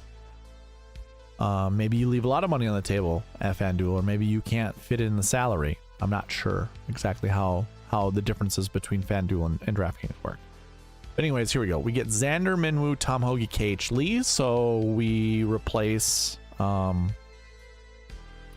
with KH Lee. Let's see what else we can do here. Eric Cole and Ben Silverman.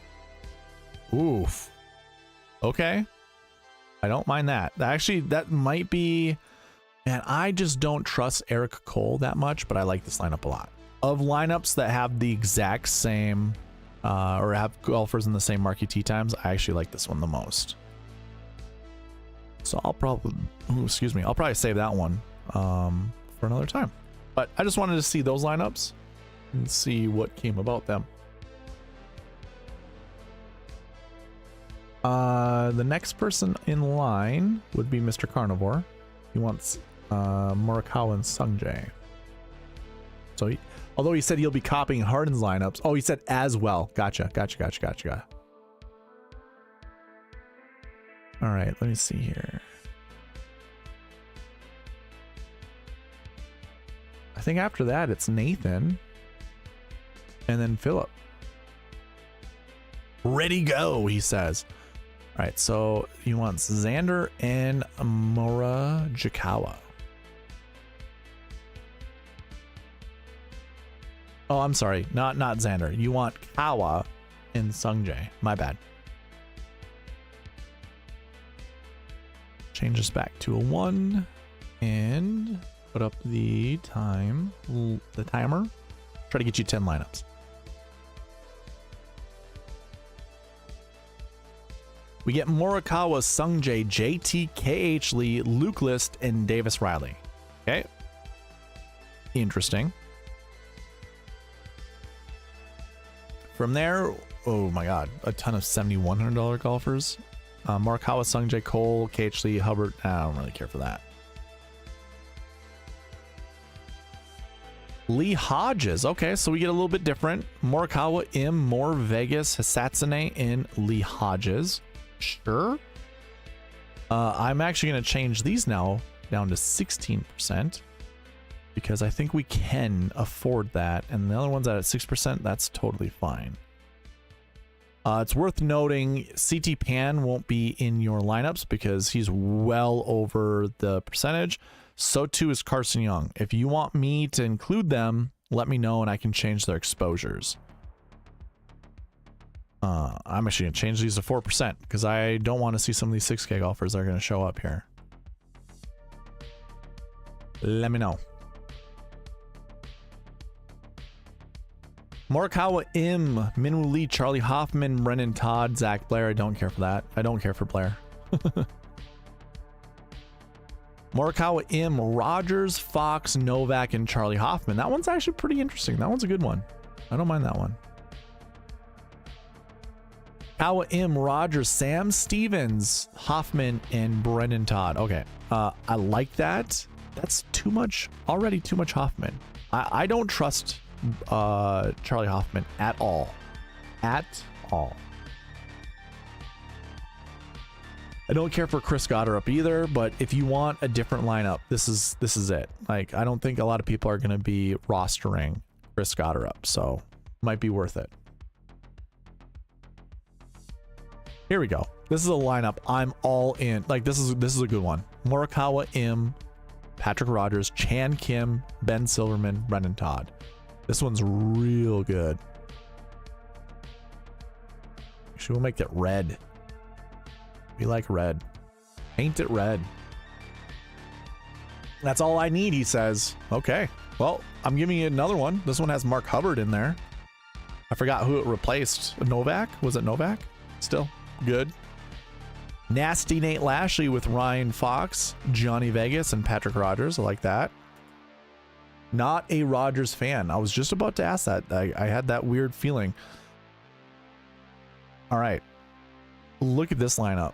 This is juicy beyond juicy. Morikawa, Im, JT, Kuchar, Ben Coles, Satoshi Kodaira. I think you could do worse than Satoshi Kodaira. Like, you could do worse. I think Satoshi's as good as some of those like $6,900 golfers. Here's another good lineup. 1098, 776, Nico Echeverria. If there's hazards in play, don't play Nico. If there are no hazards in play, by all means, feel free to play him. And this one gets you a little Rio. Oh yeah, you said no to Rogers, or you said you didn't like Rogers. Let me bring back the possibility of Rio.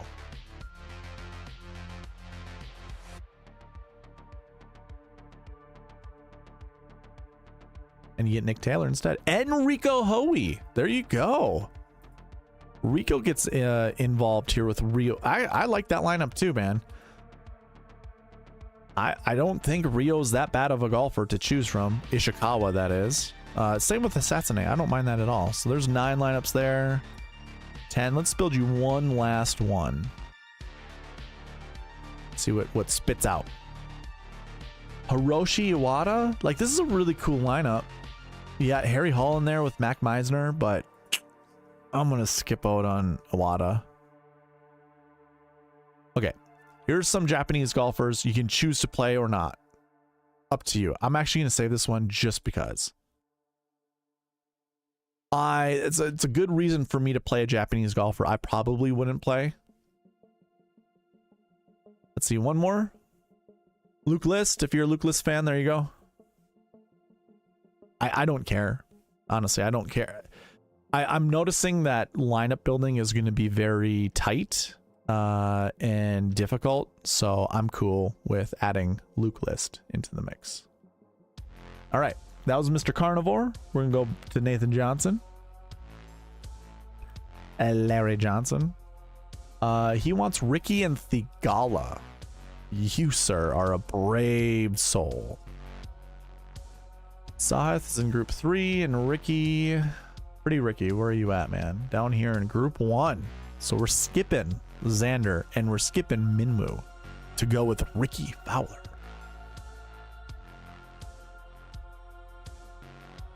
We get Sahith, JT, Harry Hall, Ben Griffin, and then Ricky Fowler and Mark Hubbard. I like that lineup.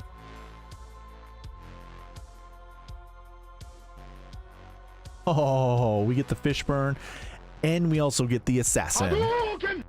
With Sahith, JT, Harry Hall, Ricky Fowler. Fishburne, and Rio. That's a good lineup. I like that lineup a lot. Scythe, JT, Harry Hall, Griffin, Fowler, KH Lee. That one's fine. Getting a lot of JT lineups. Might have to skip them out or kick them out. We get, oh, see, I'm okay with playing Rogers.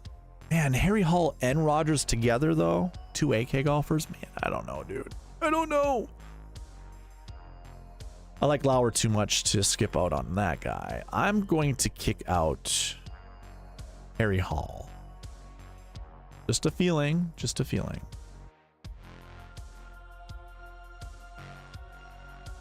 Oh, we get Bitch Tispo in this lineup. And the Seagull, though. Golly, why? Why? Why are you showing up so much? That's so disappointing. It's not like he's that much better of a golfer than any of the guys around him for the Sweet Spot model. I don't care for Charlie Hoffman. No thanks. Here's a lineup. This is a really good lineup. Sahith, JT, Hoagie, Stevens, Fowler, and Chandler Phillips. One more JT lineup, and then I'm kicking him out. He's not even being anchored, but he's showing up a ton. I'm not going to count that one. I don't want Luke List. Okay, so it did change up a little bit here. We got Sahith, Sung Jae, Rogers, Vegas, Fowler, Lauer. Love it. And there's JT. So that was the last JT lineup. And this is a really good lineup. You have Thigala, JT, Hoagie, Fowler, Kuchar, Novak. I like that lineup a lot. That was a really good one. Did I save it? I did not. What the heck? What the heck? Matsuyama in this one with Thigala, 2 10Ks. Gim, Fowler, Novak, and Davis Riley. Sign me up, dude. That's a really good lineup. Those last two are money.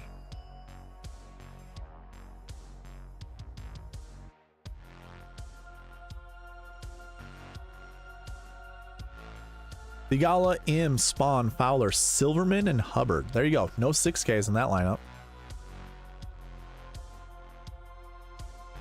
Hideki, Sahith, Hoagie, Fowler, Fox, and SH Kim. Another good lineup. I like that one. And last one. We get Rogers in there with Vegas, Fowler, David. Nah, it's not going to be the last one. Not going to be David Skins. We had a whole updated file. I'm glad we did this one because we not only do we get the Assassin, but we also get Siwoo Kim, who we have not seen in a lineup all night. Same goes with Kurt Kitayama. That was a good one. That was a really good one, actually. And let me color that one red because that one's different. I don't have this one. I save it twice. All right. I'm going to get one more lineup in here, looks like. One more request, that is. And then we're going to call it a night. Unless another person comes in wanting lineups. But it's got to be someone else. Not one of you losers in here. Kidding, you're not losers. Thanks for being here. We want Sung JM and Harry Hall. Or Philip. Is your last name Hall? I think it is, isn't it? Philip Hall? I don't remember. I'm just off the top of my head. All right. And you don't even have to answer that question, honestly. That's not me trying to dox you or anything. All right. New timer. Here we go. Hopefully we get 10 good lineups out of this. We get Shoffley, Im, Hall, Hoffman, Todd, and List. Why? Dude. I'm going to build another one. If it's a Hoffman List lineup, I'm going to save it and then just like kick him out for good. It is a List lineup, but it's not Hoffman. We get Morikawa, Im, Hall, Vegas, Fishburne, List. Sure. And now I don't have to worry about List. Now Hoffman's going to show up and then I'm going to kick him out right after it. Basically the same lineup. You get Thigala, Im, Hall, Stevens, Fishburne, Hoffman. But instead of kicking Fishburne out, we're going to kick out Hoffman.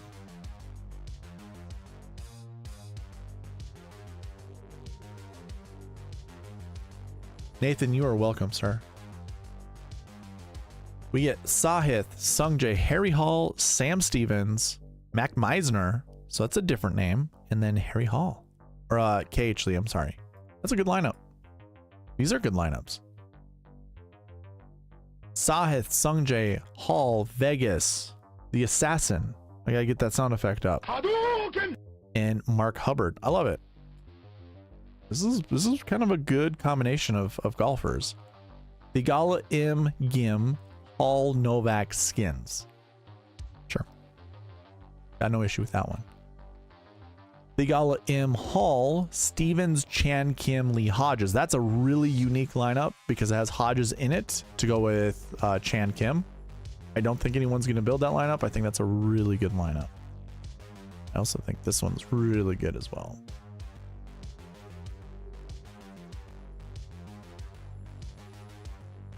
Next one is Morikawa, M, Harry Hall, Taylor Moore, Matt Kuchar, Joel Damon. Love it. Sahith, M, Hall, Stevens, Chan, Kim, and Ben Coles. I like that lineup a lot. I'm going to kick out Sahith this time, though. He's been showing up a lot. In fact, he's actually the guy that's been showing up the most. Most of you guys like have been anchoring around Sungjae, so he has a lot of ownership, but yeah, this one's Hideki, Sungjae, Harry Hall, Taylor Moore, Sam Stevens, and Sami Valimaki. Love it. We got 30 seconds left to build one lineup, but we'll build more. If you need a Goddard lineup, don't mind that one. That one's fine.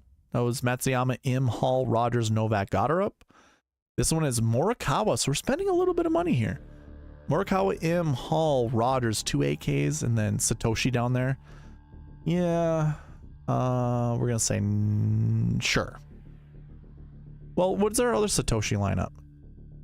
We had a Satoshi lineup right here, and it didn't have those 8K golfers. Okay, cool. We'll do that one. We built our one lineup, and the time's up. Matsuyama, M, Hall, Rogers, Kuchar, and Zach Blair. If you need a Zach Blair lineup, there you go. That's gonna be my last one there, though. Okay. So we built how many lineups? 47. I don't even know if I'm gonna be able to enter that many contests this week because of how bad DraftKings has their contest selections. But those were some good lineups. Some really good lineups, in fact, that were built. Lots of diversity, honestly. Since I'm not doing the members only stream, let me see, just from building these lineups tonight, where I would probably want to go.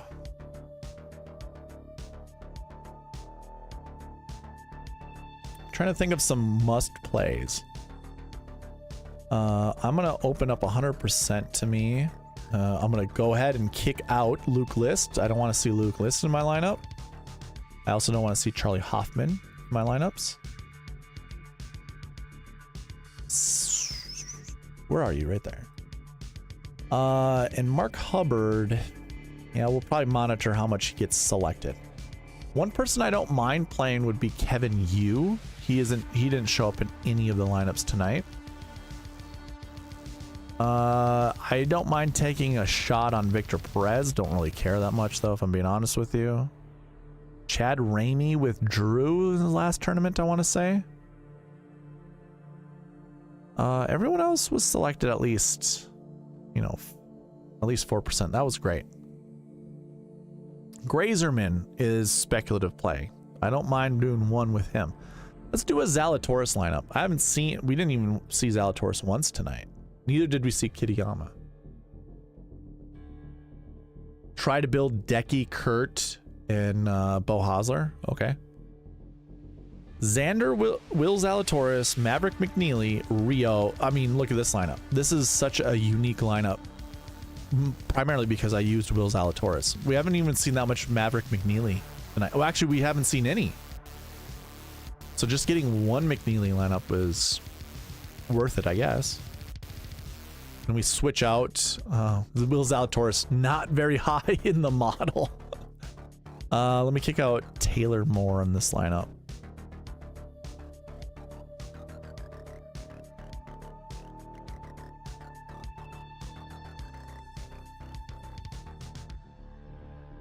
Xander, Zalatoris, Rogers, Assassine, KH Lee, and Mark Hubbard. I'm gonna go ahead and kick out Mark Hubbard. Just gonna try a couple more, and then I'll get to those lineups, Ryan. There we go. I like this. Hideki with Minwoo, Zalatoris, Vegas, Novak, and Phillips. I like this lineup minus Vegas.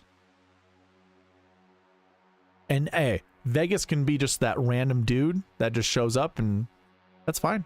I don't think I'd ever got there either other way. This one's okay. I'm going to kick out KH Lee though.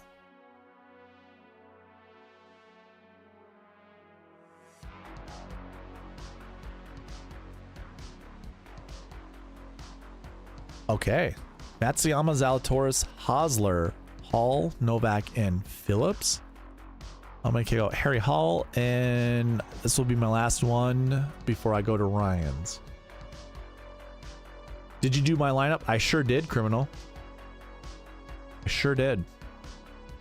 I'll show them to you. Xander, Zalatoris, Gim, Hisatsune, Novak, and Davis Riley. Sure, I don't mind that one. Let me try one more here. Perfect. I'm glad I saw this last one. Matsuyama, Minwoo, Zalatoris, Stevens, Novak, and Chandler Phillips. I love it. How about one more? Just one more. I probably have to change something. Hold on. Let me kick out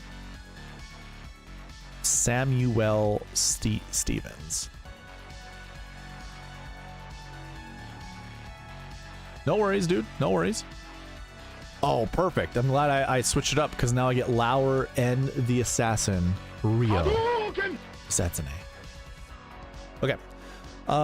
Criminal, here are your lineups right here. So you said you wanted Carson Young, CT Pan,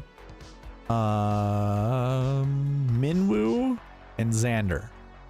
So here are the chunk. These are the two, like, these are the duos that showed up. I had to kick some people out just because I was like, I don't really care. But yeah, these were the lineups that were built. Again, this breaks the sweet spot process because you have Xander playing together with Minwoo, and they're both in the same group. Which is, it's fine. You can build lineups that way, so I did for you. But yeah, I don't know. I highlighted the one I liked the most, the one with Eric Cole and Ben Silverman. Tom Hoagie, Mark Hubbard wasn't bad. Didn't mind that. You want to get a little different, like Taylor Moore, Ben Griffin, Harry Hall, Rio Satsune, or Tom Hoagie, KH Lee. I think that one's fine too. The Tom Hoagie, KH Lee one is perfectly fine. But yeah, those were your lineups. If anything, pause the video here if you want to check those out.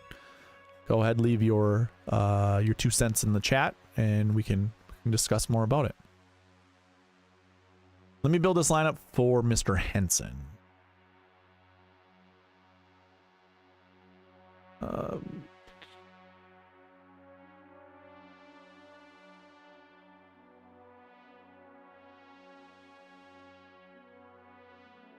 Criminal, I'll do that after. The 4 names were Xander, Min. Oh, Rico Hoey. Oh, well, I mean, I timestamped, or I found one of yours. This is the one that I did. Oh, Rico. I see. Yeah, I forgot. I don't know why I put Carson Young in there. Okay.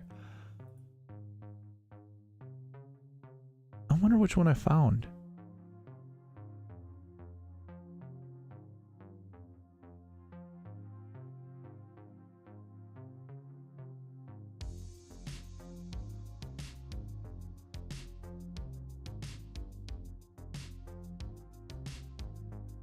Oh, here's the one, Criminal. This is the one that I pinned. So the one that I pinned was the one I saw from you. I didn't go down further down the chat to find a different one. So that's the one I went with. But yeah, I see Rico Hoey was the other one. I'll do that one after. That's fine. We can do those.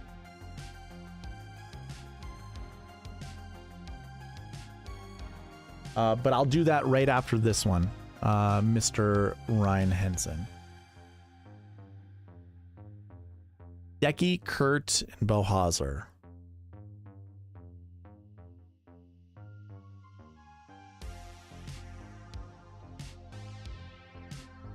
Now, this is a way to get different just because building these lineups, you didn't see any Kurt Kitayama and we didn't see any Bo Hosler to go with them.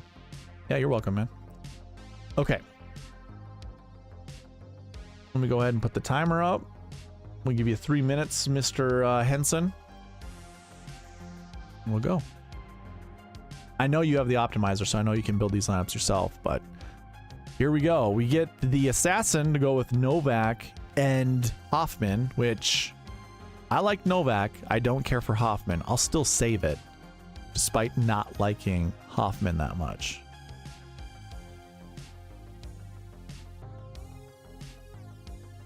Matsuyama, Kitayama. There we go. We got a lot of Amas in there. Hosler, Rogers, Novak, and List. You just made the list! Had to do it. Had to do it. Victor Perez gets added to this one. I haven't seen any Victor Perez tonight. This is great. I'm going to save it. I'm actually going to bring him back and kick out Hubbard. Again, if you're in the chat, Henson, go ahead, leave your 2 cents, and I will work accordingly. This one's basically the same, but we get the Mustache Man Chandler Phillips to go with Ryo Hisatsune, Novak, Hosler, and Kitayama. And Matsuyama, that is. Mustache Man gets the boot.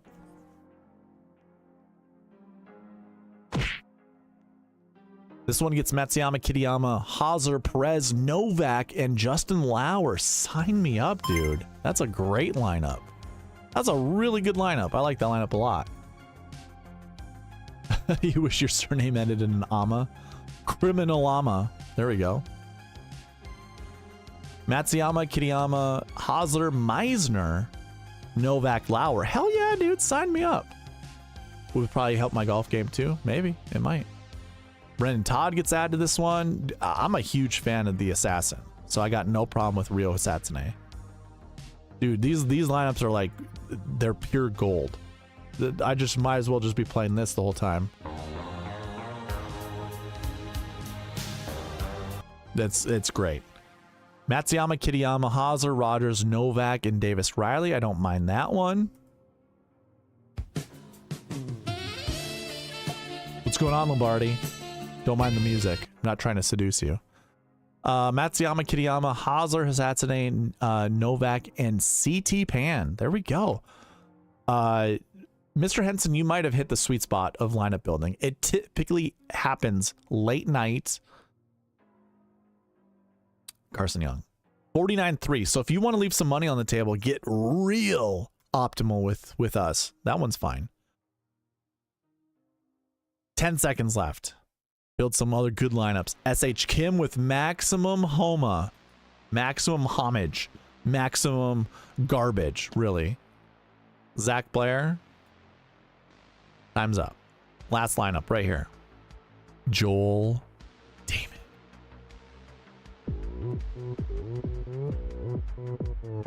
Yeah, you're welcome. All right. Those were good lineups, dude. That's a good core. I don't know how you found that one out, but that's pretty good. Lombardi goes, I'm late, got home from work. What's going on, man? I'm 2 hours late. Oh no. It's all good. No worries. I'm building one more lineup for our new viewer. He wanted Xander. I gotta go find it, actually.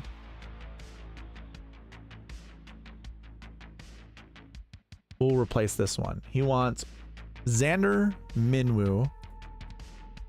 That change out the rules for him. Minwoo.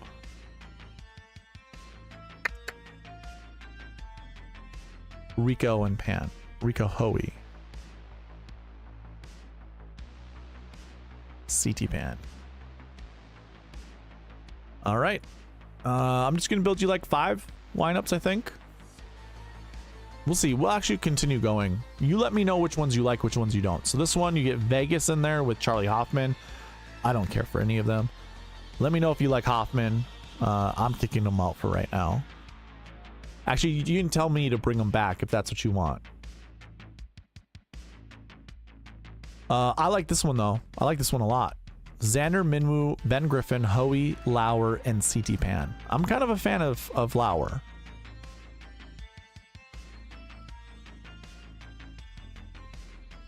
When you run it, it builds 1 and breaks. I'm imagining that's because of the exposures. I have mine set to 100%. So I'm guessing the optimizer just can't find the certain bucket thresholds.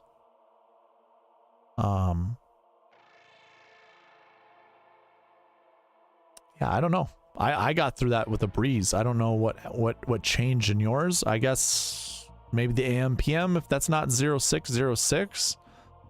Maybe check that out. I don't think that's really gonna matter though. Because I didn't really change anything else. I mean, I didn't change anything else. Not that I know of.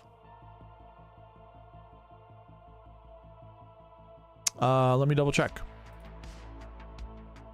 All right. Don't mind me, criminal. I want to investigate this now that Ryan brought it to my attention.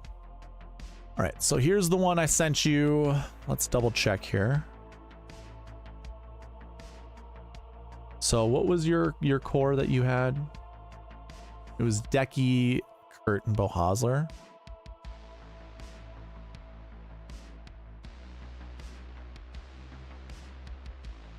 Bo, what do you know, Bo?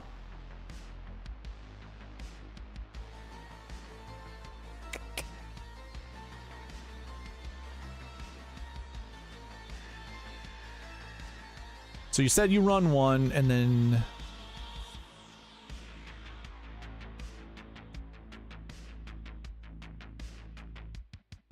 I'm actually gonna copy these exposures over here just for safekeeping. I do not have them saved. All right, so you probably get something like this and then you hit save maybe. I'm gonna change all of these to 100%.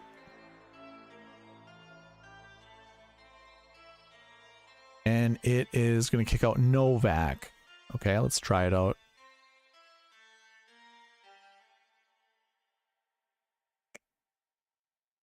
And it does break to your... That's right.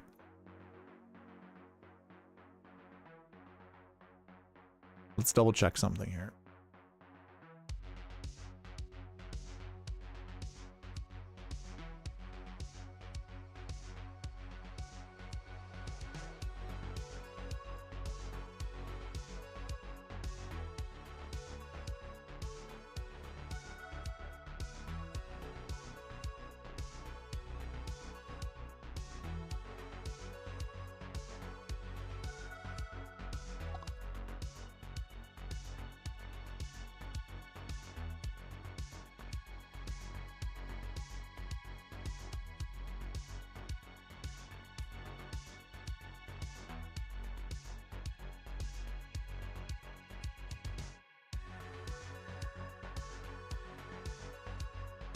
All right, everything is the same.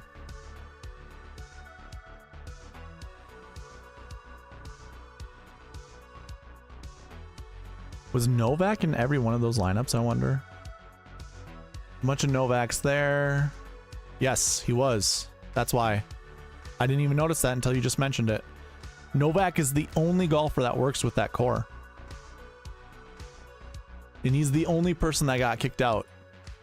If you take a look, he's the only person that got kicked out from... That's so funny. That's the issue. So I didn't even see I'd saved that many Novak lineups. And this is the lineup I just built for Criminal, is that top one. So every lineup I just built for you has Andrew Novak in it. So you need Andrew Novak in order to make that whole thing work. So that core has to be together. And let's see, what is the reason why? Novak is what, a recent form 4? That doesn't matter. Course history 3? That matters. No, someone else is a course history 3. I mean, that's the only thing. Strokes gained 1, 2, 3, 3. That might be it too. Strokes gained 1. If you want to bypass that, Ryan, I would suggest maybe changing this to a 0 right here. That's why. That's why. Remember when we were talking about the strokes gained buckets, Novak was the 5th guy with Xander, Morikawa, Sahith, and Sung JM. He was the 5th dude there. So you can change this to a 0 out of 3 and you should get some results. Let's just double check. I'll put a no there and run it again.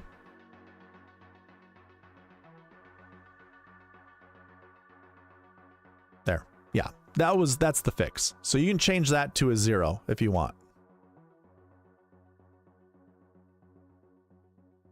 Yeah, everything else works now that that's been done. I'm gonna go ahead and change that back. So strokes gain 1, that conditional, just change it. And that should fix that.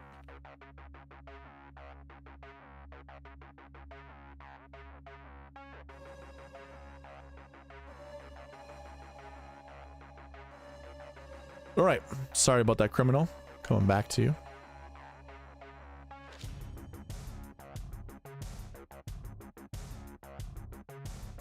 Alrighty. Moving on.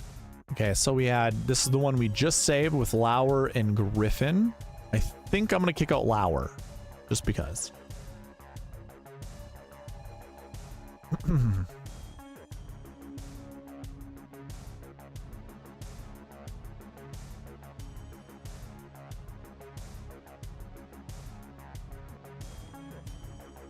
Yeah, Ryan. Hey man, I'm the author of the optimizer, so I kind of understand how it works, kind of inside and out. And there's always something. There's always something that you need to just double check. But that's all good. It's all good. All right, criminal. Here's a good one: Xander, Minwoo, Harry Hall, Rico Hoey, CT Pan, and the Mustache Man, Chandler Phillips. I like that lineup a lot. We got to kick someone out. I'm going to kick out Chandler Phillips. And oh, by the way, criminal, if you want me to keep somebody, just say keep and whatever that name is. Yeah, Ryan. I mean, that's kind of the beauty of any optimizer or any fantasy golf related thing that, you know, if you follow something, like I put a set of rules, you know, in place. Like, this is the sweet spot process. This is how it works. You know, if, you know, the Novak thing, what if he's the key to unlock the optimal lineup? You never know. You never know. And if that's one reason to get you on Hall, there we go. Personally, though, that's not my cup of tea. Not Hall, Novak, not Hall. I just saw Hall show up. Yeah, if that's the reason to get on Novak, then perfect. Xander, Minwoo, Vegas, Hoey, CT Pan, Luke List. I don't care for Luke List. You just made the list! It's fine. I'll save it just to save it, but I don't care for it. I really don't care for Luke List. I don't know Phillips at all. Chandler Phillips, the mustache man, the guy who has a glorious mustache. If I show you his mustache, and you're impressed, will you play him?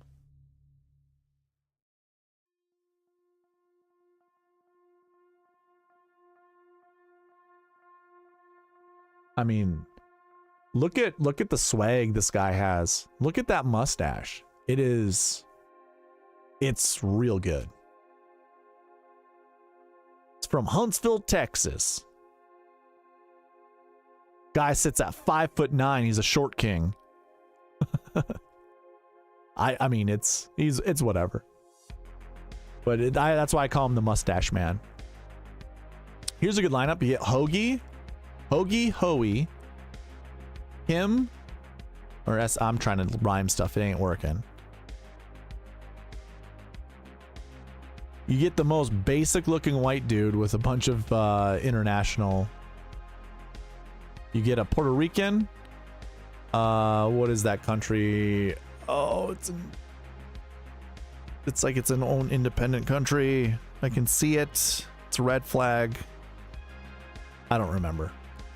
SH Kim's from Korea, of the southern kind.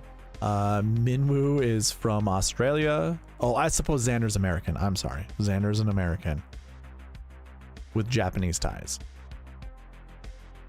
We'll save that one. And then one or two more. Can he ball though? I don't think so. I'm not sure. I mean, he's no Denny McCarthy. Let's put it that way. I don't mind him. I mean, he can, I think he can mash the ball off the tee pretty decently. All right, this lineup, we get Xander, Minwoo, Rico, the Assassin, Rio Hisatsune, Homeless Hubs, and CT Pan. I don't mind that one. I don't care for Mark Hubbard, believe it or not. I'll take the Assassin over Mark Hubbard. You like Hoagie there? There we go. That Hoagie lineup is the one. Oh, but we get B Todd, the Todd on Vegas. That's fine. I was hoping to see someone more exciting than Johnny Vegas.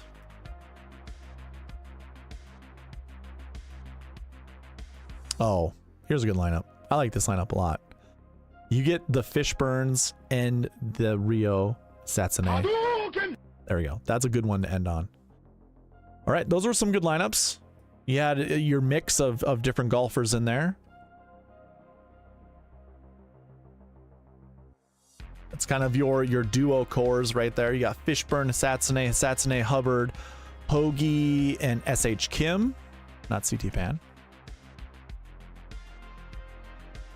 You got Hoagie, SH Kim, Vegas, Luke List, Hall, Chandler Phillips, Ben Griffin, Justin Lauer. I like the Griffin Lauer lineup, honestly. What about JJ Spawn? I don't think you're going to fit him in, but we can try. Are we breaking rules again? I wonder. We got a yes, yes. Where's our... Nope, I don't think so. We'll see if we break it. We might break the optimizer. We didn't. You get him with Joel Damon. There you go, man. If you're really on JJ Spawn, let's see if we can build another one. Sammy Valimaki. There you go. There's another good one with JJ Spawn. Let's see if anyone else is 6,400 and below. Damon, Valimaki. We just kicked out SH Kim. I'm bullish on JJ this week. Okay. Here you go. You get a little different.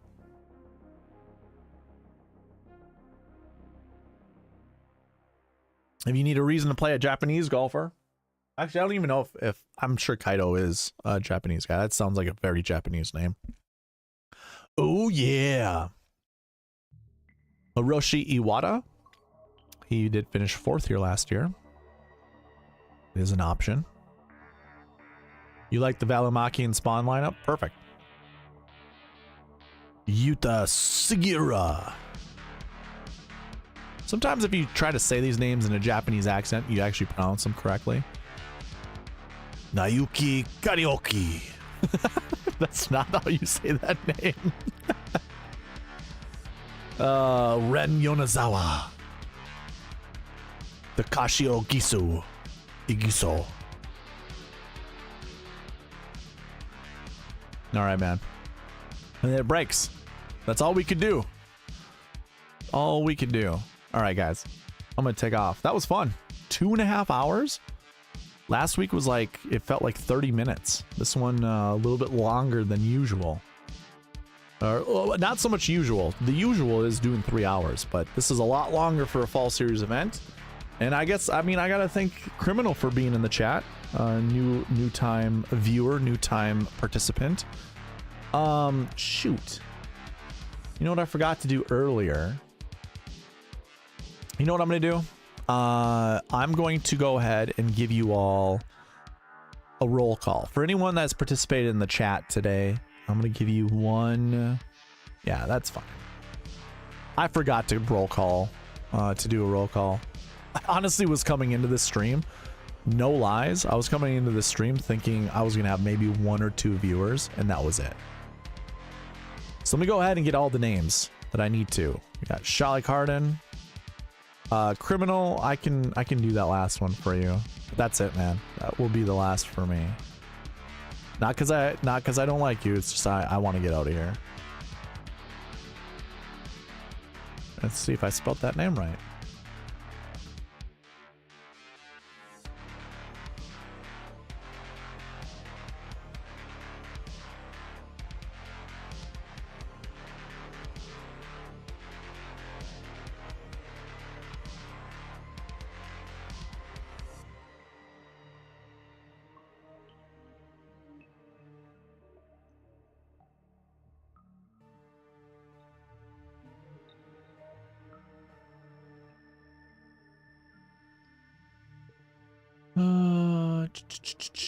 Philip. Philip.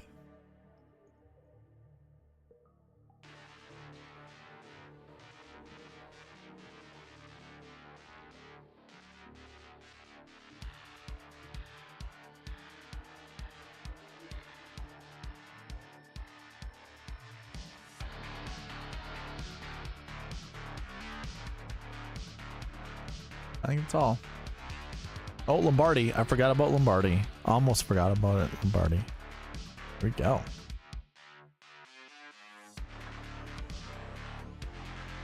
Good luck to you, Jim. All right, so this was a ZOZO Championship. And PGA DFS Strategy. We'll just go roll call number 1. That's not what I wanted to do.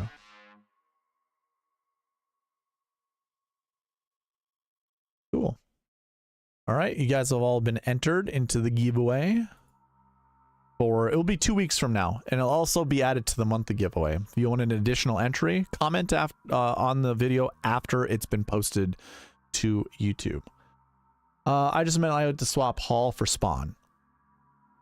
Yeah, we can do that. Just a reminder, I follow the rules of the SweetSpot process, so chances are if a Hall lineup could have been built, it probably wasn't going to. Like it just wouldn't, it wasn't going to build that lineup. You like the JJ spawn? Oh, well, actually we did lock in JJ spawn, so never mind. Maybe that was the case. So this one, we want Rico. You want Harry Hall. We did build a Harry Hall lineup before, but maybe not with Rico Hoey. And then you wanted CT Pan, I think, right? All right, we'll see what this does. Yeah, sometimes it doesn't. Okay, you get the Mustache Man with this lineup. So you get the 5 that we locked in with Chandler Phillips. So that worked. And then we actually, that's a duplicate lineup. So we already built that lineup, believe it or not. I don't know where the dupe happened. Oh, we built it early on. Yeah, there's your Harry Hall lineup with the Mustache Man, Chandler Phillips. But we can kick out Chandler. Let's see if it'll choose someone else now.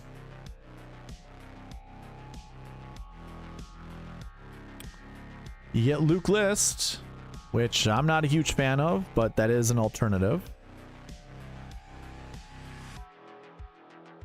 Let me do 2 more for you. David Skins, if you're into that kind of thing. Oh, there you go, Carson Young. Hey, this is, hold on. Oh, you wanted Valimaki. Okay. My bad, my bad, my bad. Well, this lineup is pretty solid. Did we save that one already? We did not. So you wanted Valimaki instead of Chandler Phillips. Oh, so you're giving me the 6 golfers. My bad. Let's take a look. This could be a lineup. So we have 6 golfers locked in. Here's what happens when 6 golfers are locked in. We get to review which each of these buckets ask for and whether or not you live up to them. So for last week 1s, we want at least 1. It chose 1. Last week 2s, we want no more than 2. We only have 2. And then last year 6s, we have 3, where we want somewhere between 1 to 4. So boom, this one, that works out. Last week 1s, we don't want more than 2, and we have 2. Last week 2s, we don't want more than 2, and we have 1. Last week 6s, we want at least 2, and you've got 2. So perfect. I can already tell you the course history buckets match up. So there we go. We got 3 buckets, stat categories, I should say, with their buckets. Perfect. We even have the recent form buckets. We want to choose at least 1 recent form 6, and we got 1. We don't want more than 3 recent form 2s, and we got 3. And then no more than 2 recent form 4s, we got 2. So boom, that works. Your strokes gained buckets look wonderful. 1-1, 1-1. That's lovely. And we got our 10-9-8, 7-6-6, which is perfect. The only thing that doesn't work are the Marquee Tee Times, which you have 2 in group 1, but we already made that exception. So outside of that, you wanted to select 2 to 4, and we selected 3. So it works out, dude. No, that works out. You're leaving $400 on the table. You get Xander, you get Minwoo, Harry Hall, Rico Hoey, CT Pan, and Sammy Valimaki. So it works out. Glad to have done it. Go ahead and save that one. I'm going to remove the duplicate, and these were your lineups, the ones that we just built. So if you want to pause this, take a screenshot if you want. You can enter all of these lineups wherever you want to enter them.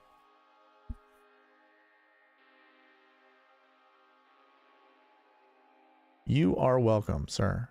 Okay. Reminders, giveaways, $5 weekly giveaway, like I just said, just recently when I added all those names. I need to get to 800 subscribers to give away $100. So your friends, your family, I'm just kidding. You guys don't have to do anything other than that, other than whatever, other than what you already have by subscribing. Hopefully we can get more people in, but with the fall series events, most people aren't that interested, and it's football season. So most people are focused on that. But here's what I will say, a reminder, I should say. The website, SweetSpotDFS.com. Become a member on there. You can do it free. You don't even have to pay for it. If I want to create if I go to incognito, go to login,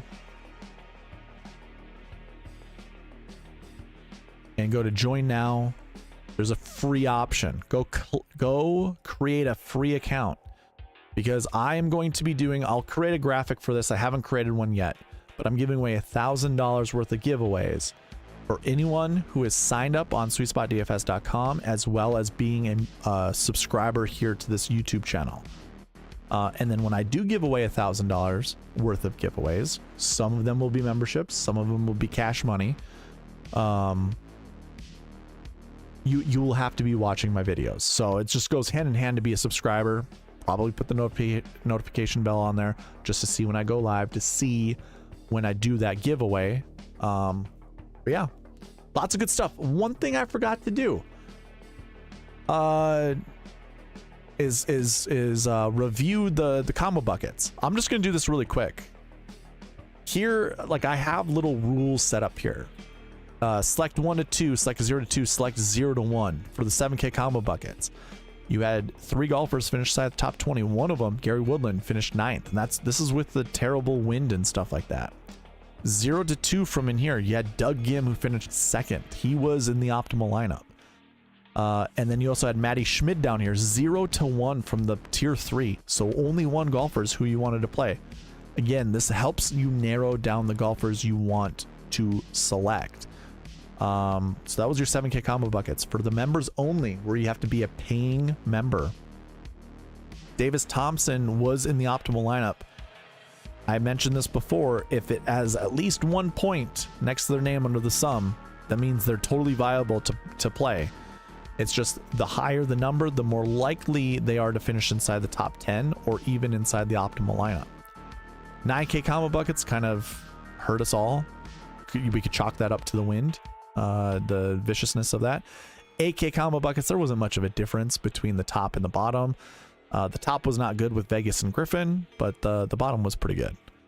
And then the 6K combo buckets, this is just something that's always kind of an experimental thing. I don't know what to do with this because tier 1 was terrible. I mean, that's why it says 0 to 2. You don't fall in love with golfers in the 6K range. And as we scroll down, you'll see Rico finished 3rd. You have Michael Kim finished 5th. He was in the optimal lineup. Rico was in the optimal lineup. H. Lee, I don't think was in the optimal lineup. And then tier 3 was fine. If you just ignored tier 3, which there aren't many names there that you wanted to play anyways, you're fine. But it was the wind. Like, the wind screwed things up. I need to work on this. I forgot to do it for the ZOZO, so it might take me a little time tonight to get this done. But I will update it with the ZOZO Championship. So, throwing that out there. And then that's really all that I have for any kind of laundry items to talk about. So yeah, that's it for me, guys. Thank you all for watching. Please leave a like, comment, subscribe on your way out, and I'll see you in the next one. All right, bye.